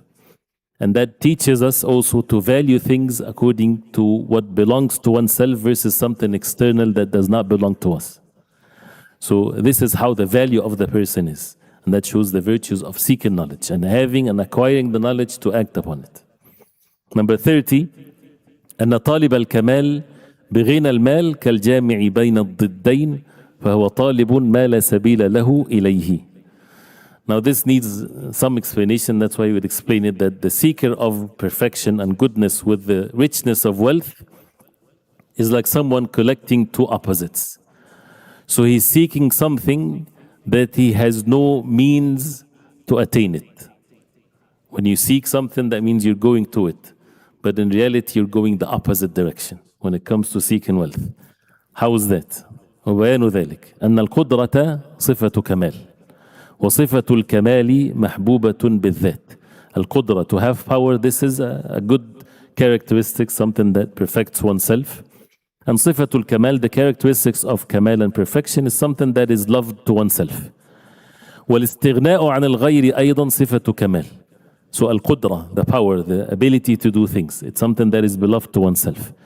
To be not in need of anything or anyone, this is also sifatu kamal. This is a good characteristics, a perfection in oneself. A person, anyone would love that. And that's why if someone has the means, why would he have partners in business? You don't need partners, they're too much headache. If you have all the means, you would just do it yourself. So al-istighna' an al-ghayr, to be not in need of anyone, this is another perfect characteristics that is love to oneself. فإذا مال الرجل بطبعه إلى السخاوة والجود وفعل المكرمات فهذا كمال مطلوب للعقلاء. You have to pay attention because he's leading us here. So if the man leans with his own innate nature to be generous and to do what is good and good deeds and matters of goodness, this is kamal. This is a great characteristics that is sought by the people of intellect and reason. محبوب للنفس, people love that for themselves. وإذا التفت إلى أن ذلك يقتضي خروج المال من يده وذلك يوجب نقصه واحتياجه إلى غيره وزوال قدرته نفرت نفسه عن السخاء والكرم والجود واصطناع المعروف وظن أن كماله في إمساك المال. So if you look into this matter that to be generous, this is a good deed, you put the qudra, the ability that he has, and to be or to feel that he is no need of anyone, independent of others, and to be generous. You put these things together, the shaitan doesn't leave people alone. So if he get attached to this, that would make him feel that whenever I give wealth to be generous, that means the wealth will decrease. And that means I will need others. And therefore my qudra, my power will be less. So then his nafs, and this is by the shaitan ya'dukum al-faqr, the shaitan promise you poverty, then the nafs will be repelled away from being generous and doing good deeds and things like this, and he would think that his kamal, his perfection, is to withhold and not to give. Why would he reach that state? Because of ignorance. If he has the knowledge, then he would not do this. He would know that this is how Allah subhanahu wa ta'ala described al-mal, al-wealth, the wealth in the Quran and the Sunnah. What's the concept of the wealth and acquiring it and spending it and charity? This is deen. This is wahy from Allah. This is from the owner of all things, the provider subhanahu wa ta'ala. So with the ilm, the person would have the best of both. So here he mentioned here the qudra and al-istighna' an al-ghayr and al-jud was-sakha. And when you put them together as if he's doing the opposite, if he seeks only means of wealth. He says, وَهَذِهِ الْبَلِيَّةُ أَمْرٌ ثَابِتٌ لِعَامَّةِ الْخَلْقِ لَا يَنْفَكُونَ عَنْهَا. This is a calamity, this is a misery that many of the people are on this. It does not get attached to them. فلأجل ميل الطبع إلى حصول المدح والثناء والتعظيم يحب الجود والسخاء والمكارم ولأجل فوت القدرة الحاصلة بسبب إخراج والحاجة المنافية لكمال الغنى يحب إبقاء ماله ويكره السخاء والكرم والجود سوف يبقى قلبه واقفا بين هذين الداعيين يتجاذبانه. He becomes always in between two forces pulling him. One that he wants, this is again the one that is focused on the wealth, the one that lacks the knowledge of it. So he would have the two forces pulling him. One force is that he likes to be praised and people like him and so on. People like those who are generous. And he doesn't want to lose the power that he has, which is wealth, that would make him less rich and things like this. So his heart becomes standing in between these two calls that are pulling him one opposite to the other. وَيَعْتَوِرَانِ عَلَيْهِ, fighting with him, which one would win. فَيَبْقَى الْقَلْبُ فِي مَقَامِ الْمُعَارَضَةِ بَيْنَهُمَا. And the heart is always struggling with these two opposing pulling forces. Then when you look at how the affairs of the people, فَمِنَ النَّاسِ مَنْ يَتَرَجَّحُ عِنْدَهُ جَانِبُ الْبَذْلِ وَالْجُودِ وَالْكَرَمِ فَيُؤْثِرُهُ عَلَى الْجَانِبِ الْآخَرِ. So some of the people that would be الترجيح here is that they would see that it's best for them to give and to be generous, so they would make ithar over the fear of losing the power what they have. ومنهم من يترجح the other side, which is to withhold the wealth and to keep having the ability to have it rather than to be generous and to make the ithar of al-qudra. So the ithar becomes either for the power that he has versus the ithar that he would choose the generosity. فهذان نظران للعقلاء. The people of thinking and intellect, they always have these two ways of looking into things. ومنهم من يبلغ به الجهل والحماقة إلى حيث يريد الجمع بين الوجهين. Now talks about a foolish state here. Someone that is crazy or foolish, that he wants to have both of the abilities here, the qudra, the ability and the generosity. فيعد الناس بالجود والسخاء والمكارم طمعا منه في فوزه بالمدح والثناء على ذلك وعند حضور الوقت لا يفي بما قال فيسخو ويبذل بلسانه ويمسك بقلبه ويده فيقع في أنواع من القبائح والفضائح. It's like someone knows how people are.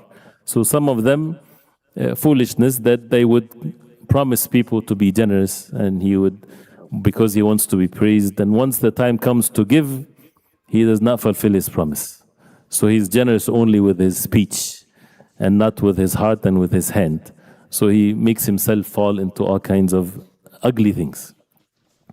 And he says, وَإِذَا تَأَمَّلْتَ أَحْوَالَ أَهْلِ الدُّنْيا مِنَ الْأَغْنِيَاءِ رَأَيْتَهُمْ تَحْتَ أَسْرِ هذه البلية وهم غالبا يشكون ويبكون. If you reflect upon the people of the dunya, those who have lots of wealth, you would find them under this baliya, under this misery. Except, again, those who Allah subhanahu wa ta'ala bestowed His favor upon them to know the rights of Allah and to be righteous and to be obedient to Allah. This is the best combination, again, as a reminder of the hadith of the Prophet alayhi salatu wasalam, نِعْمَ الْمَالُ الصَّالِحِ لِلرَّجُلِ الصَّالِحِ. What a beautiful thing for the righteous wealth, for the righteous man. Once one is lost, then this is the grounds for all kinds of misery. So for the person to be righteous, and the righteousness can never be attained unless a person has the knowledge, or he has the people of knowledge with the righteousness in one's wealth. Now compare this to غنى العلم, to the richness of one's knowledge. فلا يعرض له شيء من ذلك.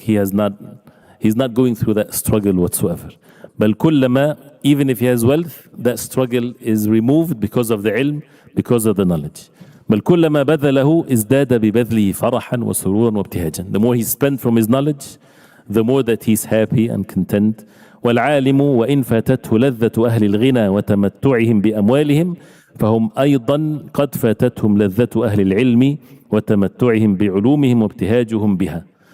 The issue of the ladha, if the people have materialistic things that are happy and enjoying these materialistic things versus the one that is enjoying al-ilm. Al-ilm by itself can be fitna also for the person because it's an enjoyable thing, especially if a person gets used to it.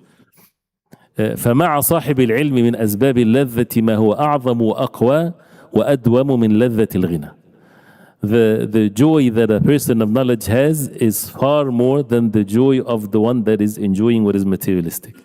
And then if you see someone, say for example a young person, a teenager, lack of knowledge, he wants to have wealth because that's what he sees the ladha. He's more attached to the childhood years, and with the lack of knowledge he's more attached to al-hiss. Al-hiss is the materialistic things that is touched by his hawas, the five senses. He wants to taste, eat, drink like this. But with the human beings are not only this is degrading the human beings. The elevation of the human beings is with the wahy revelation from Allah to perfect oneself and to perfect one's soul. So with the wahy from Allah, the Quran and the Sunnah, and learning the deen of Allah, the ladha, the enjoyment that comes as a result of that is far more than anything else. And as they say, if you want to ask someone about the taste of something, you ask something that have tasted it and know it, right? So if someone never tasted the sweetness of al-ilm or the knowledge and acting upon the deen, he never tasted it. So why would he say that it's a tough road, it's a bad thing, they're not having fun in their life? How would you know? He never tasted it. But the person of knowledge, he knows exactly what it feels to follow the desires. Whatever things are desiring in this world, he knows exactly what it feels because he's a human being, he knows it. So why would he choose the enjoyment of al-ilm and to be patient upon the deen? And if the entire desires of this world is presented to him, he would look away from it because he has some other level of enjoyment in his life, which is the deen of Islam, which is al-ilm wal-iman. That means who's the one that is fair enough to ask him? The one that knows both, not the one that only knows one and doesn't know the other. So then he says فمع صاحب العلم من أسباب اللذة ما هو أعظم وأقوى وأدوم من لذة الغنى وتعبوا في تحصيله وجمعه وضبطه. To put effort and to be tired in gathering the knowledge. And actually nowadays the matter, we don't say that it's easy. The ease of seeking knowledge can has its effect on really the enjoyment of knowledge. And in the early generations of Islam, and books are compiled of how they traveled and they put the effort to seek the knowledge, and they were the most enjoyable people on the face of earth. and وفي تحصيله وجمعه وضبطه أقل من تعب جامع المال بجمعه, and it's less tiring than the one that would amass the materialistic things in this world. وألمه دون ألمه, and the pain is less. كما قال تعالى للمؤمنين, as Allah subhanahu wa ta'ala said to the believers, تسلية لهم, to comfort them, بما ينالهم من الألم والتعب في طاعته ومرضاته. When they would feel the physical pain and the tiredness in being obedient to Allah, Allah subhanahu wa ta'ala said to them, ولا تهنوا في ابتغاء القوم إن تكونوا تألمون فإنهم يألمون كما تألمون وترجون من الله ما لا يرجون وكان الله عليما حكيما. Do not be weak in seeking the people, and this is in the context of the jihad fi sabilillah. If you're in pain, they're also in pain like you are in pain, but you hope from Allah what they do not hope.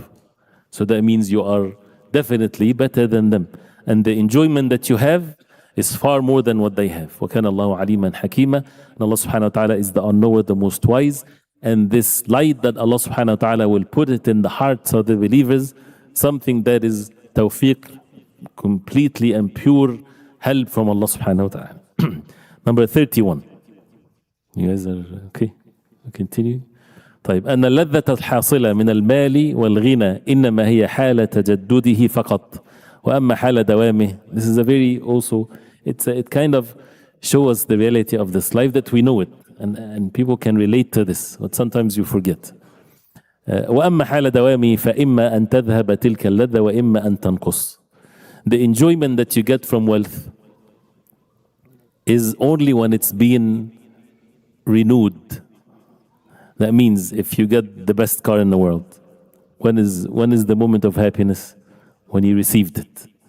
Then after a month, 2 months, a year or two, it's not the same. So you have to have something else. You have to make tajdid. You have to renew the issue of the wealth so that you're constantly in that intoxication of happiness, which is a very well-known and a very obvious thing. Thing loses its value once you have it. Before you have it, you can't wait till you have it in your hand. Once you get it in your hand, the value of it falls significantly. And then it's another struggle to have another enjoyment. وأما حال دوام, that's why if it's a continuous one, فإما أن تذهب تلك اللذة, the enjoyment either goes away or decreases. ويدل عليه أن الطبع يبقى طالبا لغنى آخر. This is how Allah subhanahu wa ta'ala created us. The innate, the nature of the human being, he's always seeking for another richness, for another thing to give him this enjoyment, this immediate joy.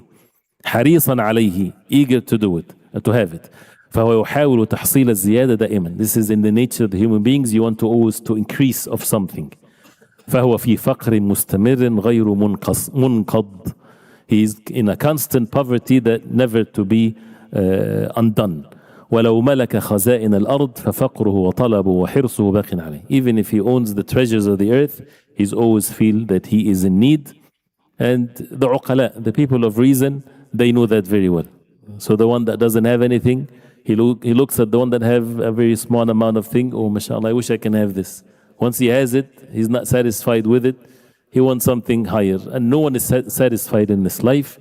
And therefore, if a person has this knowledge, he will give up on thinking that he would reach a point that once he reached that level of richness, he doesn't want to have it in anything more. He's content. It would never be attained unless you have it with ilm, with knowledge. لو كان لابن آدم واديا من ذهب لأحب أن يكون له واديان. That's the Prophet ﷺ said, if the son of Adam has a valley of gold, he would love to have another valley of gold. So he's never satisfied. What satisfies him? لو كان ابن آدم واديا من ذهب لأحب أن يكون له واديان. What's the rest of the hadith? ولا يملأ فاه إلا التراب ويتوب الله على من تاب. The only thing that would fill his need is the dust when he's put in the grave. And Allah subhanahu wa ta'ala guides and accept the repentance to whoever He will subhanahu wa ta'ala. That means ألهاكم التكاثر حتى زرتم المقابر. The takathur, the constantly increase and want more and more, distracts you, makes you deceive till you visit the graves. The tafsir of it, one of the tafsir of it, till you yourself go to the grave. This is where the end of it. So that means the aqil, the reason, the one of intellect, that is intellectual by the knowledge, by the wahy, by the Quran and the Sunnah of the Prophet ﷺ, he knows this, then he would act according to this knowledge. So this is how the nafs is. And then he says فهو لا يفارقه وطلبه وحرصه باق عليه فإنه أحد المنهومين اللذين لا يشبعان فهو لا يفارقه ألم الحرص والطلب.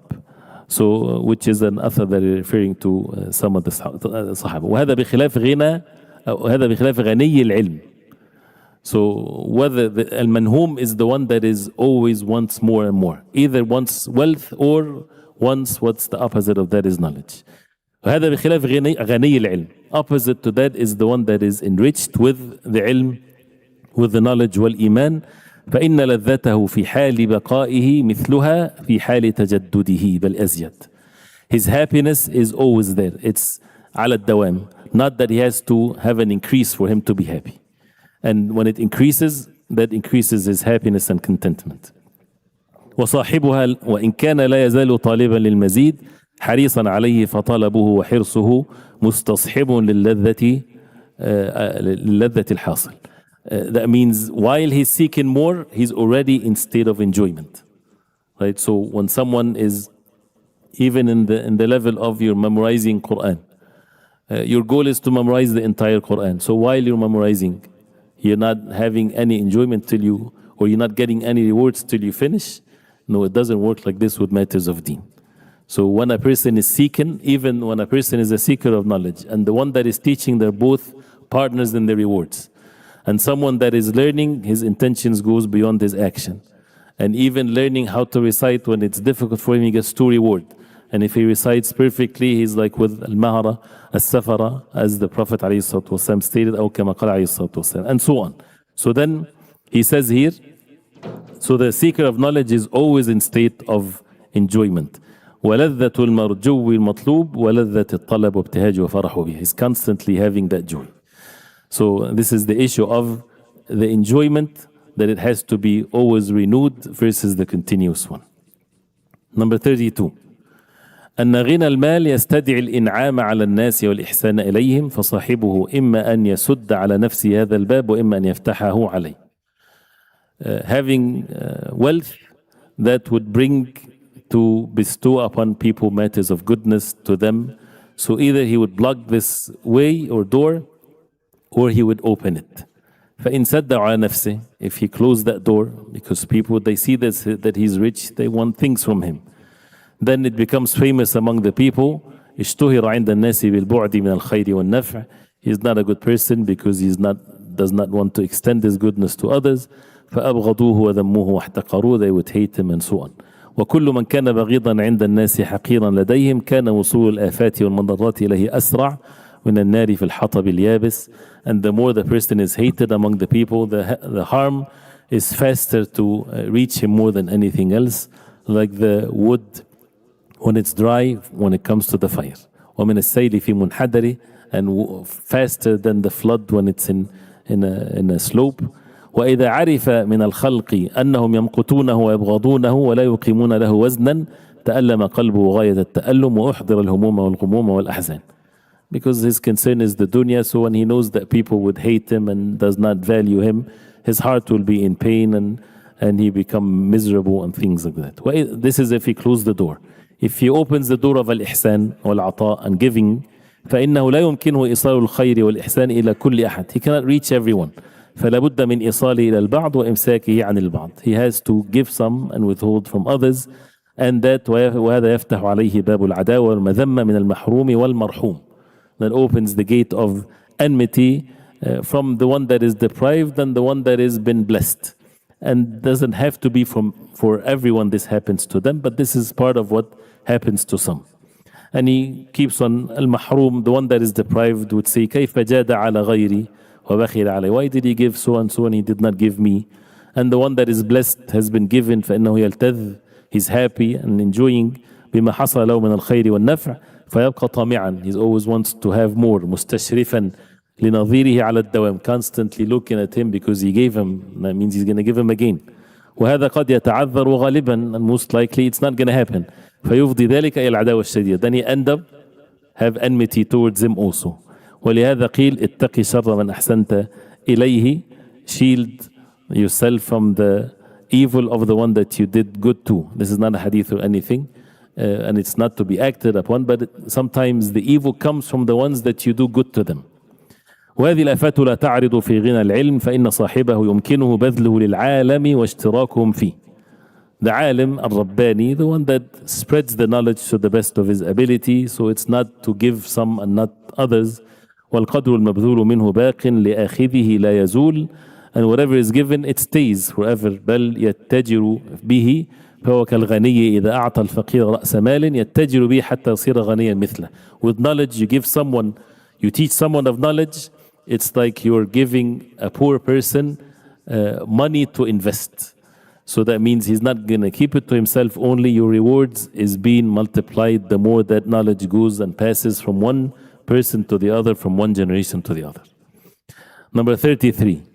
أن جمع المال مقرون بثلاثة أنواع من الآفات والمحن، نوع قبله ونوع عند حصوله ونوع بعد مفارقته.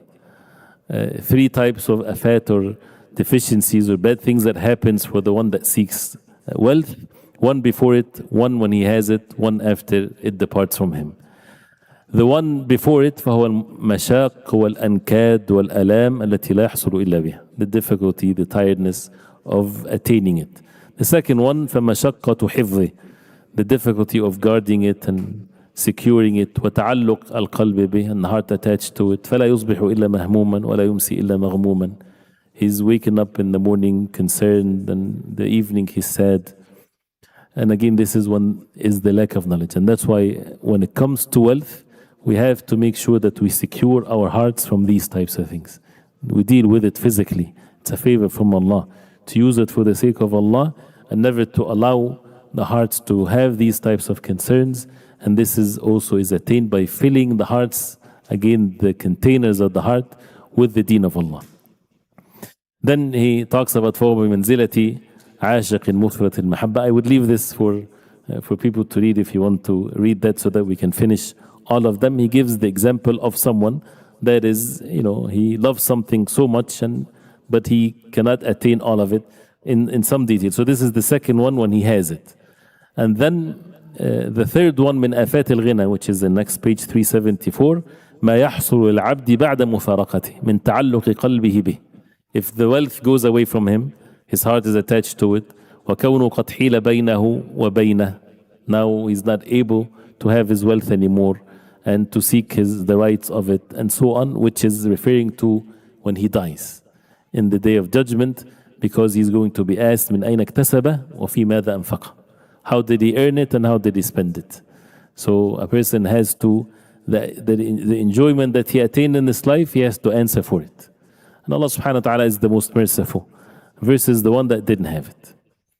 And then he says وغنى العلم والإيمان, as for the one that is rich with knowledge مع سلامتي من هذه الآفات, when he's safe from these miseries فهو كفيل بكل لذة وفرحة وسرور ولكن لا ينال إلا على جسر من التعب والصبر والمشقة. Yes, with tiredness, with effort, but he's safe from this. Number 34. أن لذة الغني بالمال مقرونة بخلطة الناس ولو لم يكن إلا خدمه وأزواجه وسراريه وأتباعه، إذ لو انفرد الغني بماله وحده من غير أن يتعلق بخادم أو زوجة أو أحد من الناس لم يكمل انتفاعه بماله ولا التذاذه به.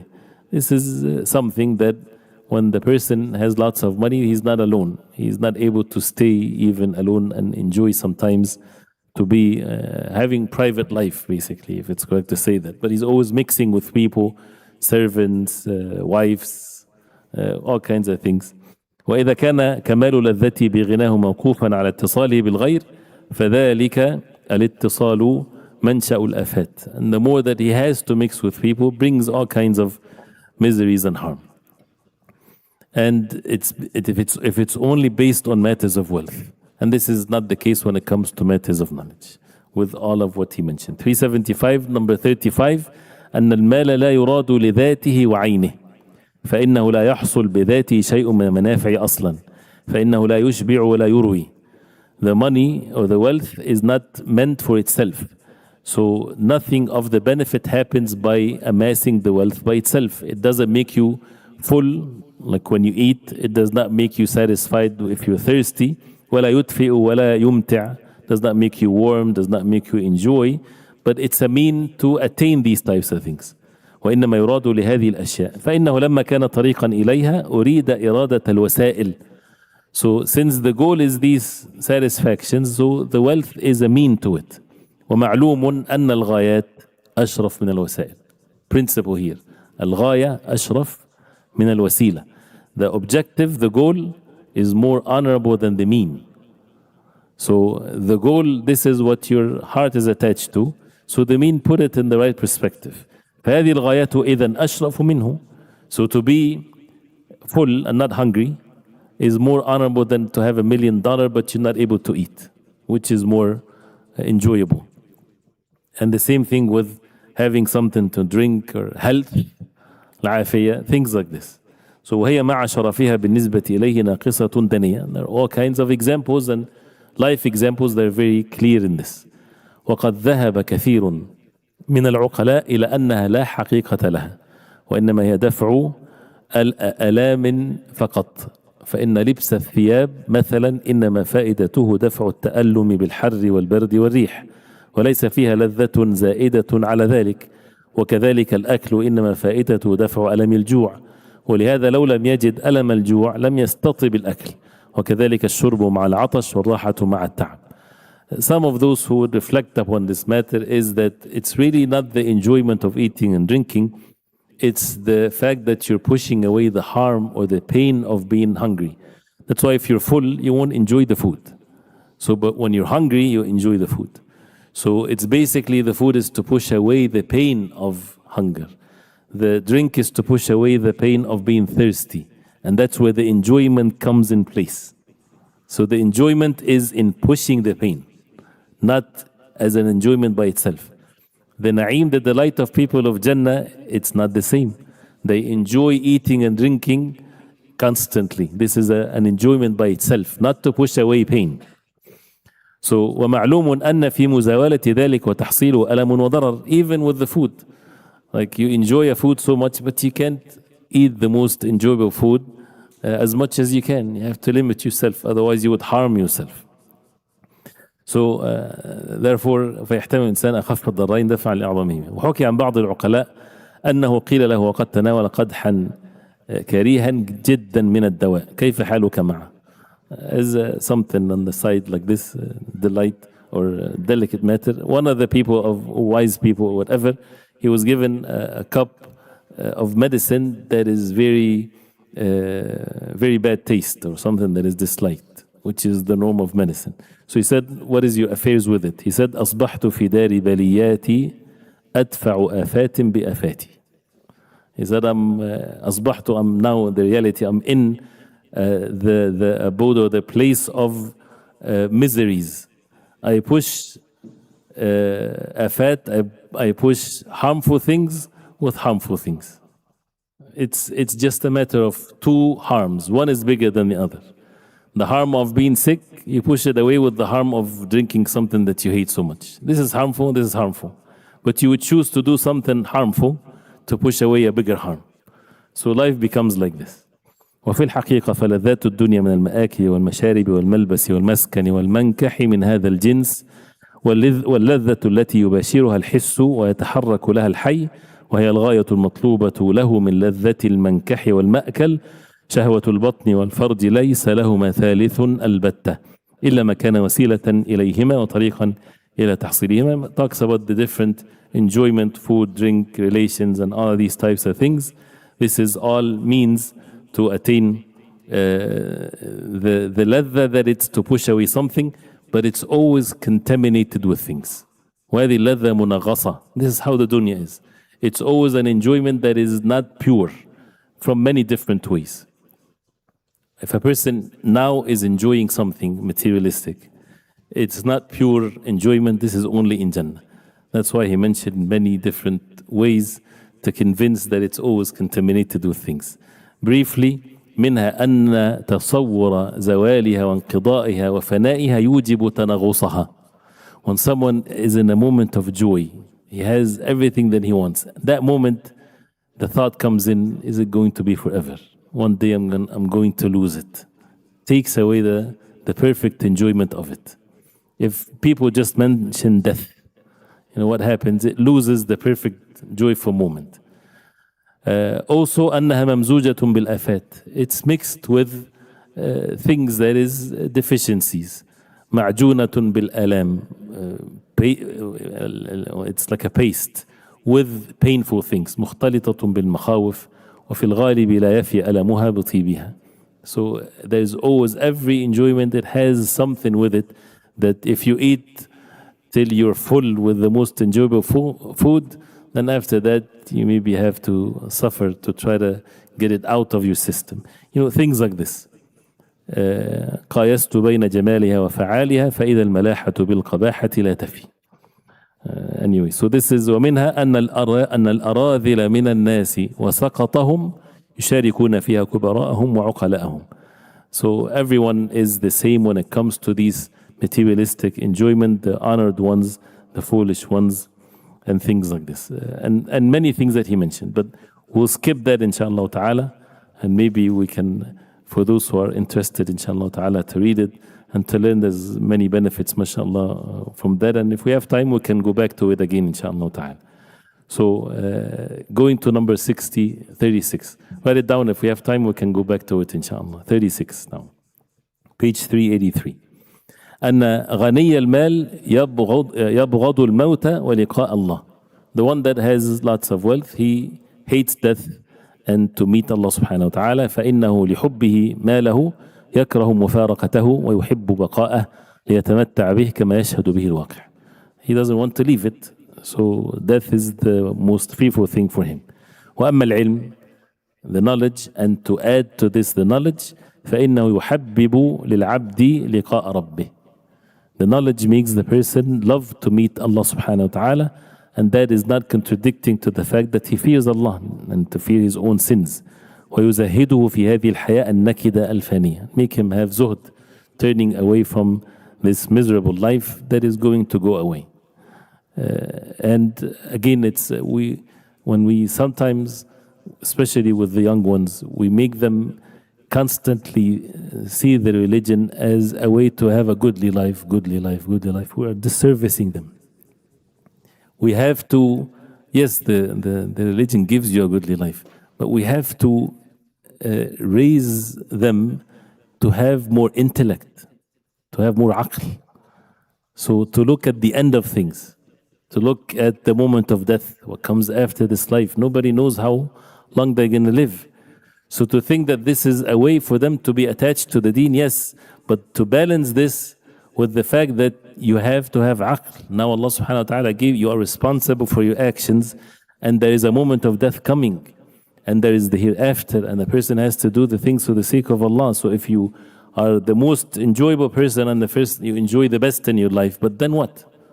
What's the end of it? The future is everybody will return to Allah. That's what the message, that's the wahyu from Allah. So that things are in the right perspective, and not for the deen to be just some fun activities. As we mentioned before, some would advertise for conventions and things like this. The first thing that they would say, come and join us in the fun. Is it deen or fun? It's about the reality of this life. And the real enjoyment is when a person has the reality of things and he enjoys in what Allah subhanahu wa ta'ala permitted. So then, number 37, أن الأغنياء يموت ذكرهم بموتهم والعلماء يموتون ويحيا ذكرهم. The rich ones, when they die, their mention dies with them. And the ulama, when they die, their remembrance becomes revived even. And some of them, many of the ulama, during their lifetime, nobody knew them. They were even condemned by people. But their level of fame and goodness and people even following them happened to them after they passed away, which is the opposite for the ones of the materialistic things. كما قال أمير المؤمنين في هذا الحديث مات خزان الأموال وهم أحياء والعلماء باقون ما بقى الدهر. That those who amass and treasures the wealth, they die when they're still alive. And the people of knowledge, they stay as long as the world is intact. But also, even if they're not known, even that after they die, no one knows them till the day of judgment. But they were upon the knowledge and they passed on the knowledge.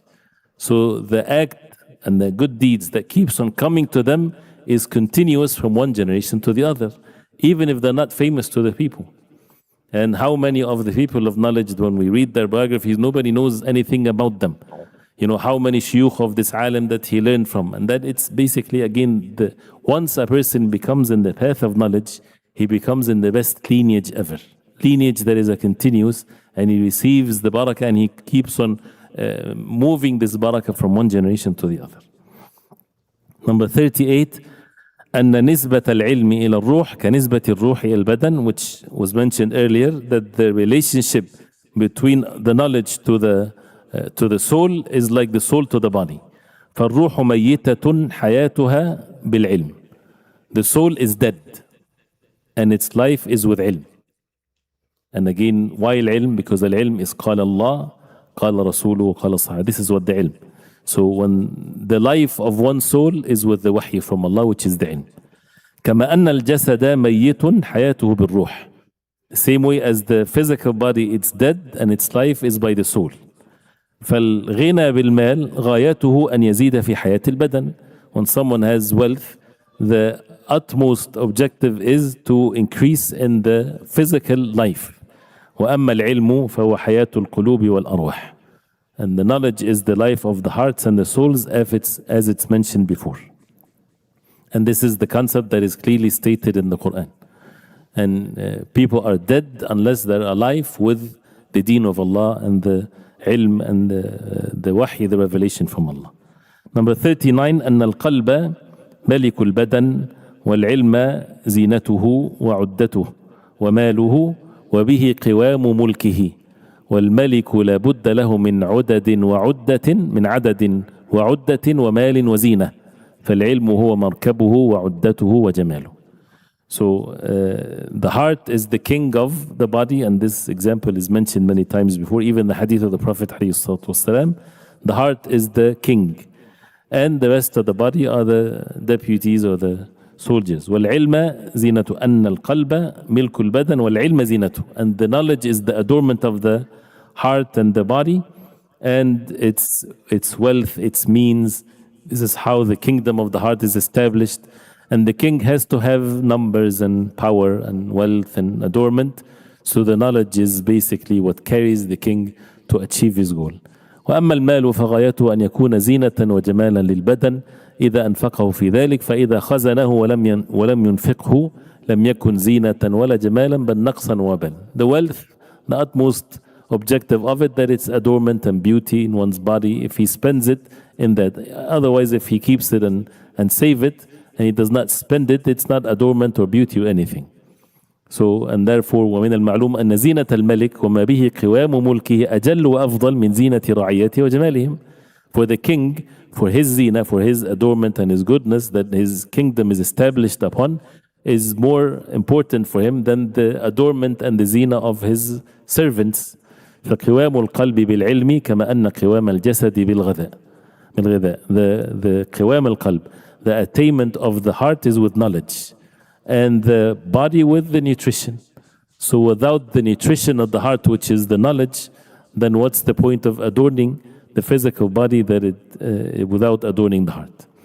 The 40th one, which is the last one in that statement, أن القدر المقصود من المال هو ما يكفي العبد ويقيمه ويدفع ضرورته حتى يتمكن من قضاء جهازه ومن التزود لسفره إلى ربه عز وجل. What is objective of how much wealth that a person is in need is what's sufficient for the person and to keep him upright till he pushes away his necessities and need, till he fulfill his provisions that he needs for his traveling and the provisions, because everyone is in state of moving and everyone shall return to Allah. فإذا زاد على ذلك شغله. If it's more than what is needed, it becomes distraction for him and make him not aware of the safar or the travel that he has to his Lord subhanahu wa ta'ala. وعن قضاء جهازه وتعبية زاده. He's busy with the means more than the journey that he's upon. So he's, instead of being busy with if he's a traveler to the objective, to the city that he's going to, he's busy with what he puts in his bags and becomes very heavy, and he's not able to even to move the way he ought to move. So فكان ضرره عليه أكثر من مصلحته وكلما ازداد غناه به ازداد تثبطا وتخلفا عن التجهز لما أمامه. The more we put this burden on oneself, the more the person becomes lacking in his, as the person is traveling, not really focusing on the traveling. وأما العلم النافع فكلما ازداد منه ازداد في تعبية الزاد وقضاء الجهاز وإعداد عدة المسير والله الموفق به وبه الاستعانة ولا حول ولا قوة إلا بالله. The knowledge, the benefiting knowledge is the opposite. So فعدة هذا السفر. Now this entire journey that we have, and it started, if we only look at this world from the moment that we were born, and it does not end, it just goes from this world to al-barzakh, to the hereafter, and it's a journey that we don't have a choice, we're already on it, and no quitting in it. You cannot quit or say, no, I want to change this or take it away. That's it, that's the end of it. That means you have to go all the way to the end. And the end is either Jannah or the hellfire. So therefore the aqid, the person of reason, then he would take the matter seriously and not to bury his head in the sand, as they say. So what is then the udda, or the means of one's traveling? هو العلم والعمل, knowledge and actions. وعدة الإقامة جمع المال والادخار. And the means of residency, if you're not traveling, which is nobody is to amass the wealth and to save and to have the concern is the worldly gain. وَمَنْ أَرَادَ شَيْئًا هَيَّأَ لَهُ عُدَّتَهُ. And whoever wants something, then he would prepare and collect the means to it. As Allah subhanahu wa ta'ala says, وَلَوْ أَرَادُوا الْخُرُوجَ لَأَعَدُّوا لَهُ عُدَّةً وَلَكِنْ كَرِهَ اللَّهُ بِعَاثَهُمْ فَثَبَّطَهُمْ وَقِيلَ قُعُودُوا مَعَ الْقَاعِدِينَ. As the ayah revealed for the hypocrites, those who did not go with the Prophet ﷺ to fight for the sake of Allah. If they were sincere and truthful, that they would have prepared their means to go. But Allah subhanahu wa ta'ala hated for them to go with the Prophet sallallahu alayhi wasallam, and therefore is to focus on al-ilmu wal-amal, the knowledge and actions. And the next statement, inshallah ta'ala, will continue next time, inshallah ta'ala. But here, the objective of all of this is to really have this concern of seeking knowledge every day, on a daily basis, and to remove these distractions. Life is precious, and it does not befit for a person that understands this, and the hujjah is established, to continue to be distracted by the ways of Iblis, to take the hearts of people, to steal the hearts of people by listening to the people of innovations, the people of deviations. And whoever was maybe 50 years ago compared to how we are now, people will be, those who lived 50 years ago will be shocked how much of the fitan that people are facing nowadays with the ease of touching and scrolling and looking and listening to everything. And it's a very shocking thing that if we get each and every one of us, we all know what is happening in the entire world and what the worst person is saying and what the good person maybe is saying or maybe not. But everybody knows everything what is being given to them and fed to them to know, which is all means of corrupting the hearts. And that's why the less of barakah and the less of blessings that we receive in our life because of this. So to focus on what is benefiting for ourselves and to have the proper knowledge for us to seek and to act according to our knowledge and to be patient. And with the blessings of al-ilm, the matter becomes easier and to be firm upon it, inshallah ta'ala. We still, there's so many different sentences in the advice of in the wasiyah of Ali radiallahu anhu, but we'll continue that inshallah ta'ala next time. Is there anything that is not clear or anything like that? تفضل.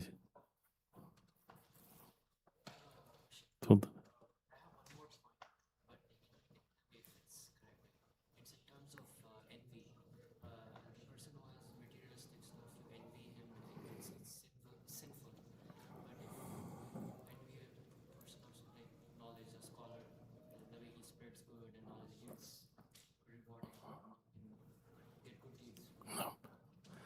Right. The question is about envy. If you envy a person of wealth, this is evil and so on. And if you envy a person of knowledge, it's a good thing, it's both evil. But the Prophet ﷺ, when he permitted only one form of ghibta, or the only permissible ghibta, which is not the same meaning of al-hasad, and al-ghibta is that you would wish to have the like of someone else without him losing it. Because al-hasad is that if you wish that he loses it, whether you have it or not. Sometimes people, they don't want to have what others have, they just want them to lose it. That's the worst thing ever. But to have al-ghibta, or is it permissible to when you see someone wealthy and he is spreading corruption on the face of earth, right? Is it permissible that you wish that you would have the like of what he has? Of course not. The only permissible way that if you wish that you would have what he has, if he has it and he spend it for the sake of Allah and means of goodness, so you would wish to have that for the sake of Allah, for the goodness. And the same thing with matters of ilm, so that the person would have it and to act upon it. So this is what the hadith of the Prophet ﷺ, لا غبطة إلا في اثنتين. Only two means of ghibta which is permissible, and that is for the sake of Allah, whether it's wealth or ilm. Now, any words, Sheikh Nashat, Sheikh Muhammad, أي حاجة.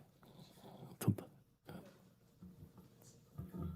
Just trying to understand what is our best gauge in everyday life that which group we belong to. So we do work, we look at our retirement plans and things of that nature. We don't want to fall into that negative group. So what is our No. gauge? No, wallahi, with the gauge and how to focus on what is benefiting with all of these different things in our life. And again, as the brother mentioned, whether it's work, retirement plans, masjid, you have all kinds of distractions in this life. This is how life is, and this is how the matter of al-Iman is to be established. And the Prophet ﷺ faced all kinds of things. But as we heard from this, is the most important thing is that the heart is clear upon aqidah salima, proper sound belief, and that requires ilm, requires for a person to learn it and to be firm upon it, and to have the proper belief in Allah subhanahu wa ta'ala and the pillars of al-Iman and the belief of the people of Ahl Sunnah, to do the daily actions with the concern to do it according to the way the Prophet ﷺ, and to fulfill the obligations of knowledge. And our daily actions is what really matters, and this is the concern. And then the rest of these things that is a necessity in our life, to do it physically, but without, and to struggle with our hearts so that the hearts are not attached to it in a way that would distract us. It doesn't mean that we're constantly focusing on matters of the hereafter, because of the hadith of Hanbala, sa'a wa sa'a, 1 hour like this, 1 hour like this. So the 5 daily salah, if it's established with its obligations and recommended acts, the rights of others in our life, to be away from haram, to be upon the halal, to make even the recommended acts of obedience to Allah. Before that, to remove away ourselves from sins and to be away from it, and to constantly repent to Allah, and the daily awrad. And that's really, if we want to advise ourselves, we might be in different stages of life, or a person is traveling, or a person is waiting for this. People, the ways of shaitan to deceive the people, whether you're waiting for something or you're thinking about something in the past. So he makes us forget about the day that we're in and the moment that we're in. So one of the great means of doing, or to be saved from this, is the daily acts of obedience to Allah. So where is the 5 daily salah are made? The masajid, the adhkar after the salawat, the morning and the evening adhkar, the portion of the Quran that we recite, the night prayer, the daily activities that is needed of acts of worship. And then we fill whatever is left with whatever path that we're taking. If someone is a student of knowledge, he's doing that. If someone is doing worldly matters, which is fine, which is part of the life, and to make sure that it's based on what is permissible. And this is how Allah subhanahu wa ta'ala bestows favor upon people according to whatever capacity and means they have. So may Allah make it easy, inshallah. I think I missed point 38. I think it was mentioned the relationship between knowledge and soul. Mhm. I think the point that was mentioned after that is like the physical body is dead without the soul. Right. Just like that, is it that the soul needs the knowledge? Is that the comparison? Right. The knowledge is to the soul. And that's where the soul is affected by the knowledge. But when he said أن نسبة العلم إلى الروح كنسبة الروح إلى البدن. So since the ruh, the soul is dead unless you have knowledge. So when someone doesn't have knowledge, his soul is dead. The same way that the body is dead without the ruh, without the soul.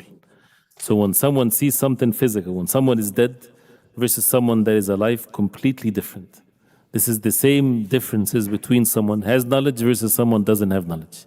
A soul is dead versus a soul that is alive.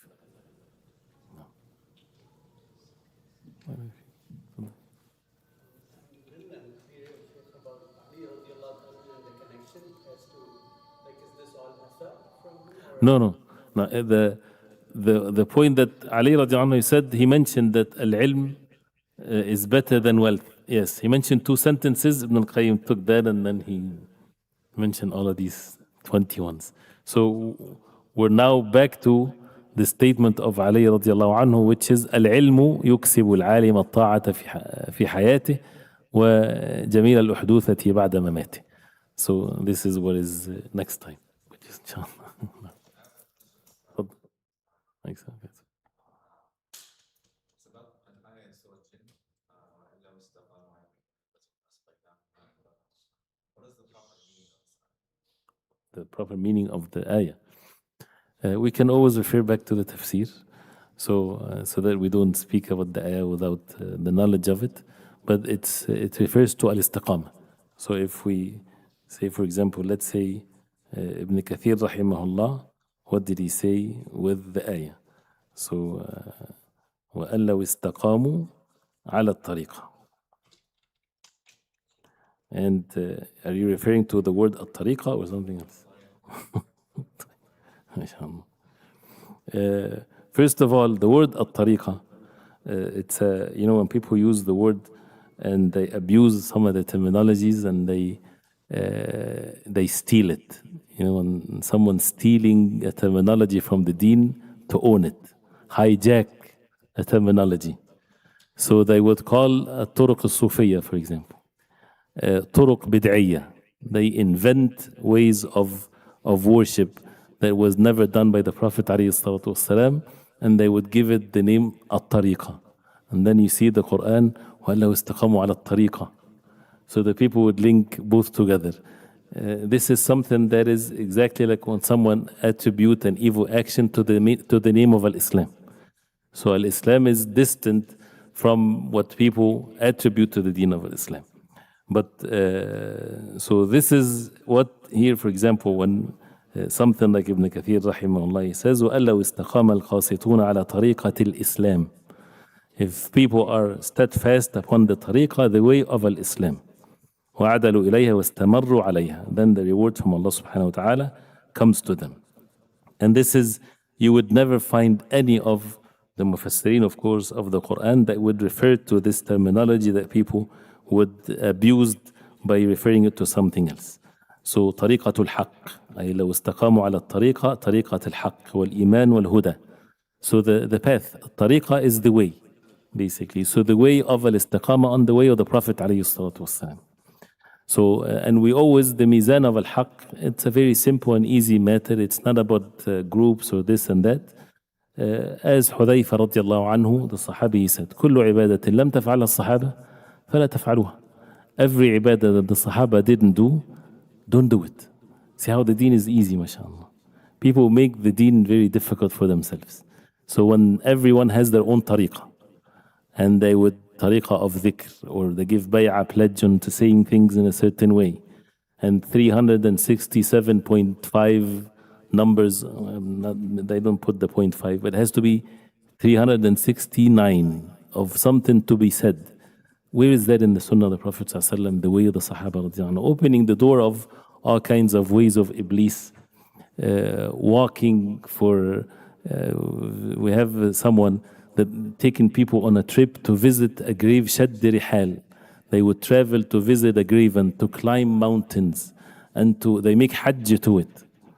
And they go to the grave and they have certain awrad to be said, and the loyalty of all of these types of things. Who said that these things are good or right or wrong? If it's not referring back to the Quran and the Sunnah, the way that it was practiced at the time of the Prophet ﷺ and the Sahaba radiallahu anhum, then we run away from it, and it becomes the path of destruction and not even matters of goodness to start with. Because this is how the deen is, subhanAllah, and this is the covenant of the deen of Islam. And these are the types of things that splits the ummah, if someone wants to look at it from that perspective. Because what is an obligation upon me to follow this or that? We're all obligated to follow the way of the Prophet ﷺ. So, Allah musta'an.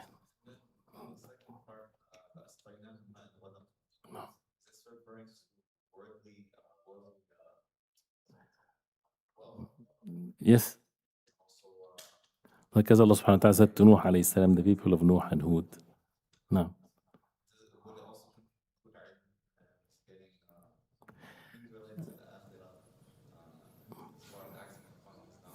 As far as the principle matters of tafsir, if you have the tafsir of the ayah that they would have ma'an ghadaqa, abundance of rain and things like this is the tafsir of it. If a person wants to benefit from the ayah, that's different. As a benefit, not as a tafsir of the verse. Person reflect upon it and he thinks of how the rewards from Allah subhanahu wa ta'ala, if this is the reward in this worldly life, how is it then in the hereafter? Then it's a good thing. But not to make this tafsir, which is not what the ayah is saying. طيب بارك الله فيك. إن شاء الله we'll continue next time. وصلى الله وسلم وبارك على محمد وصحبه وسلم. سبحانك اللهم ربنا وبحمدك أشهد أن لا إله إلا أنت أستغفرك وأتوب إليك.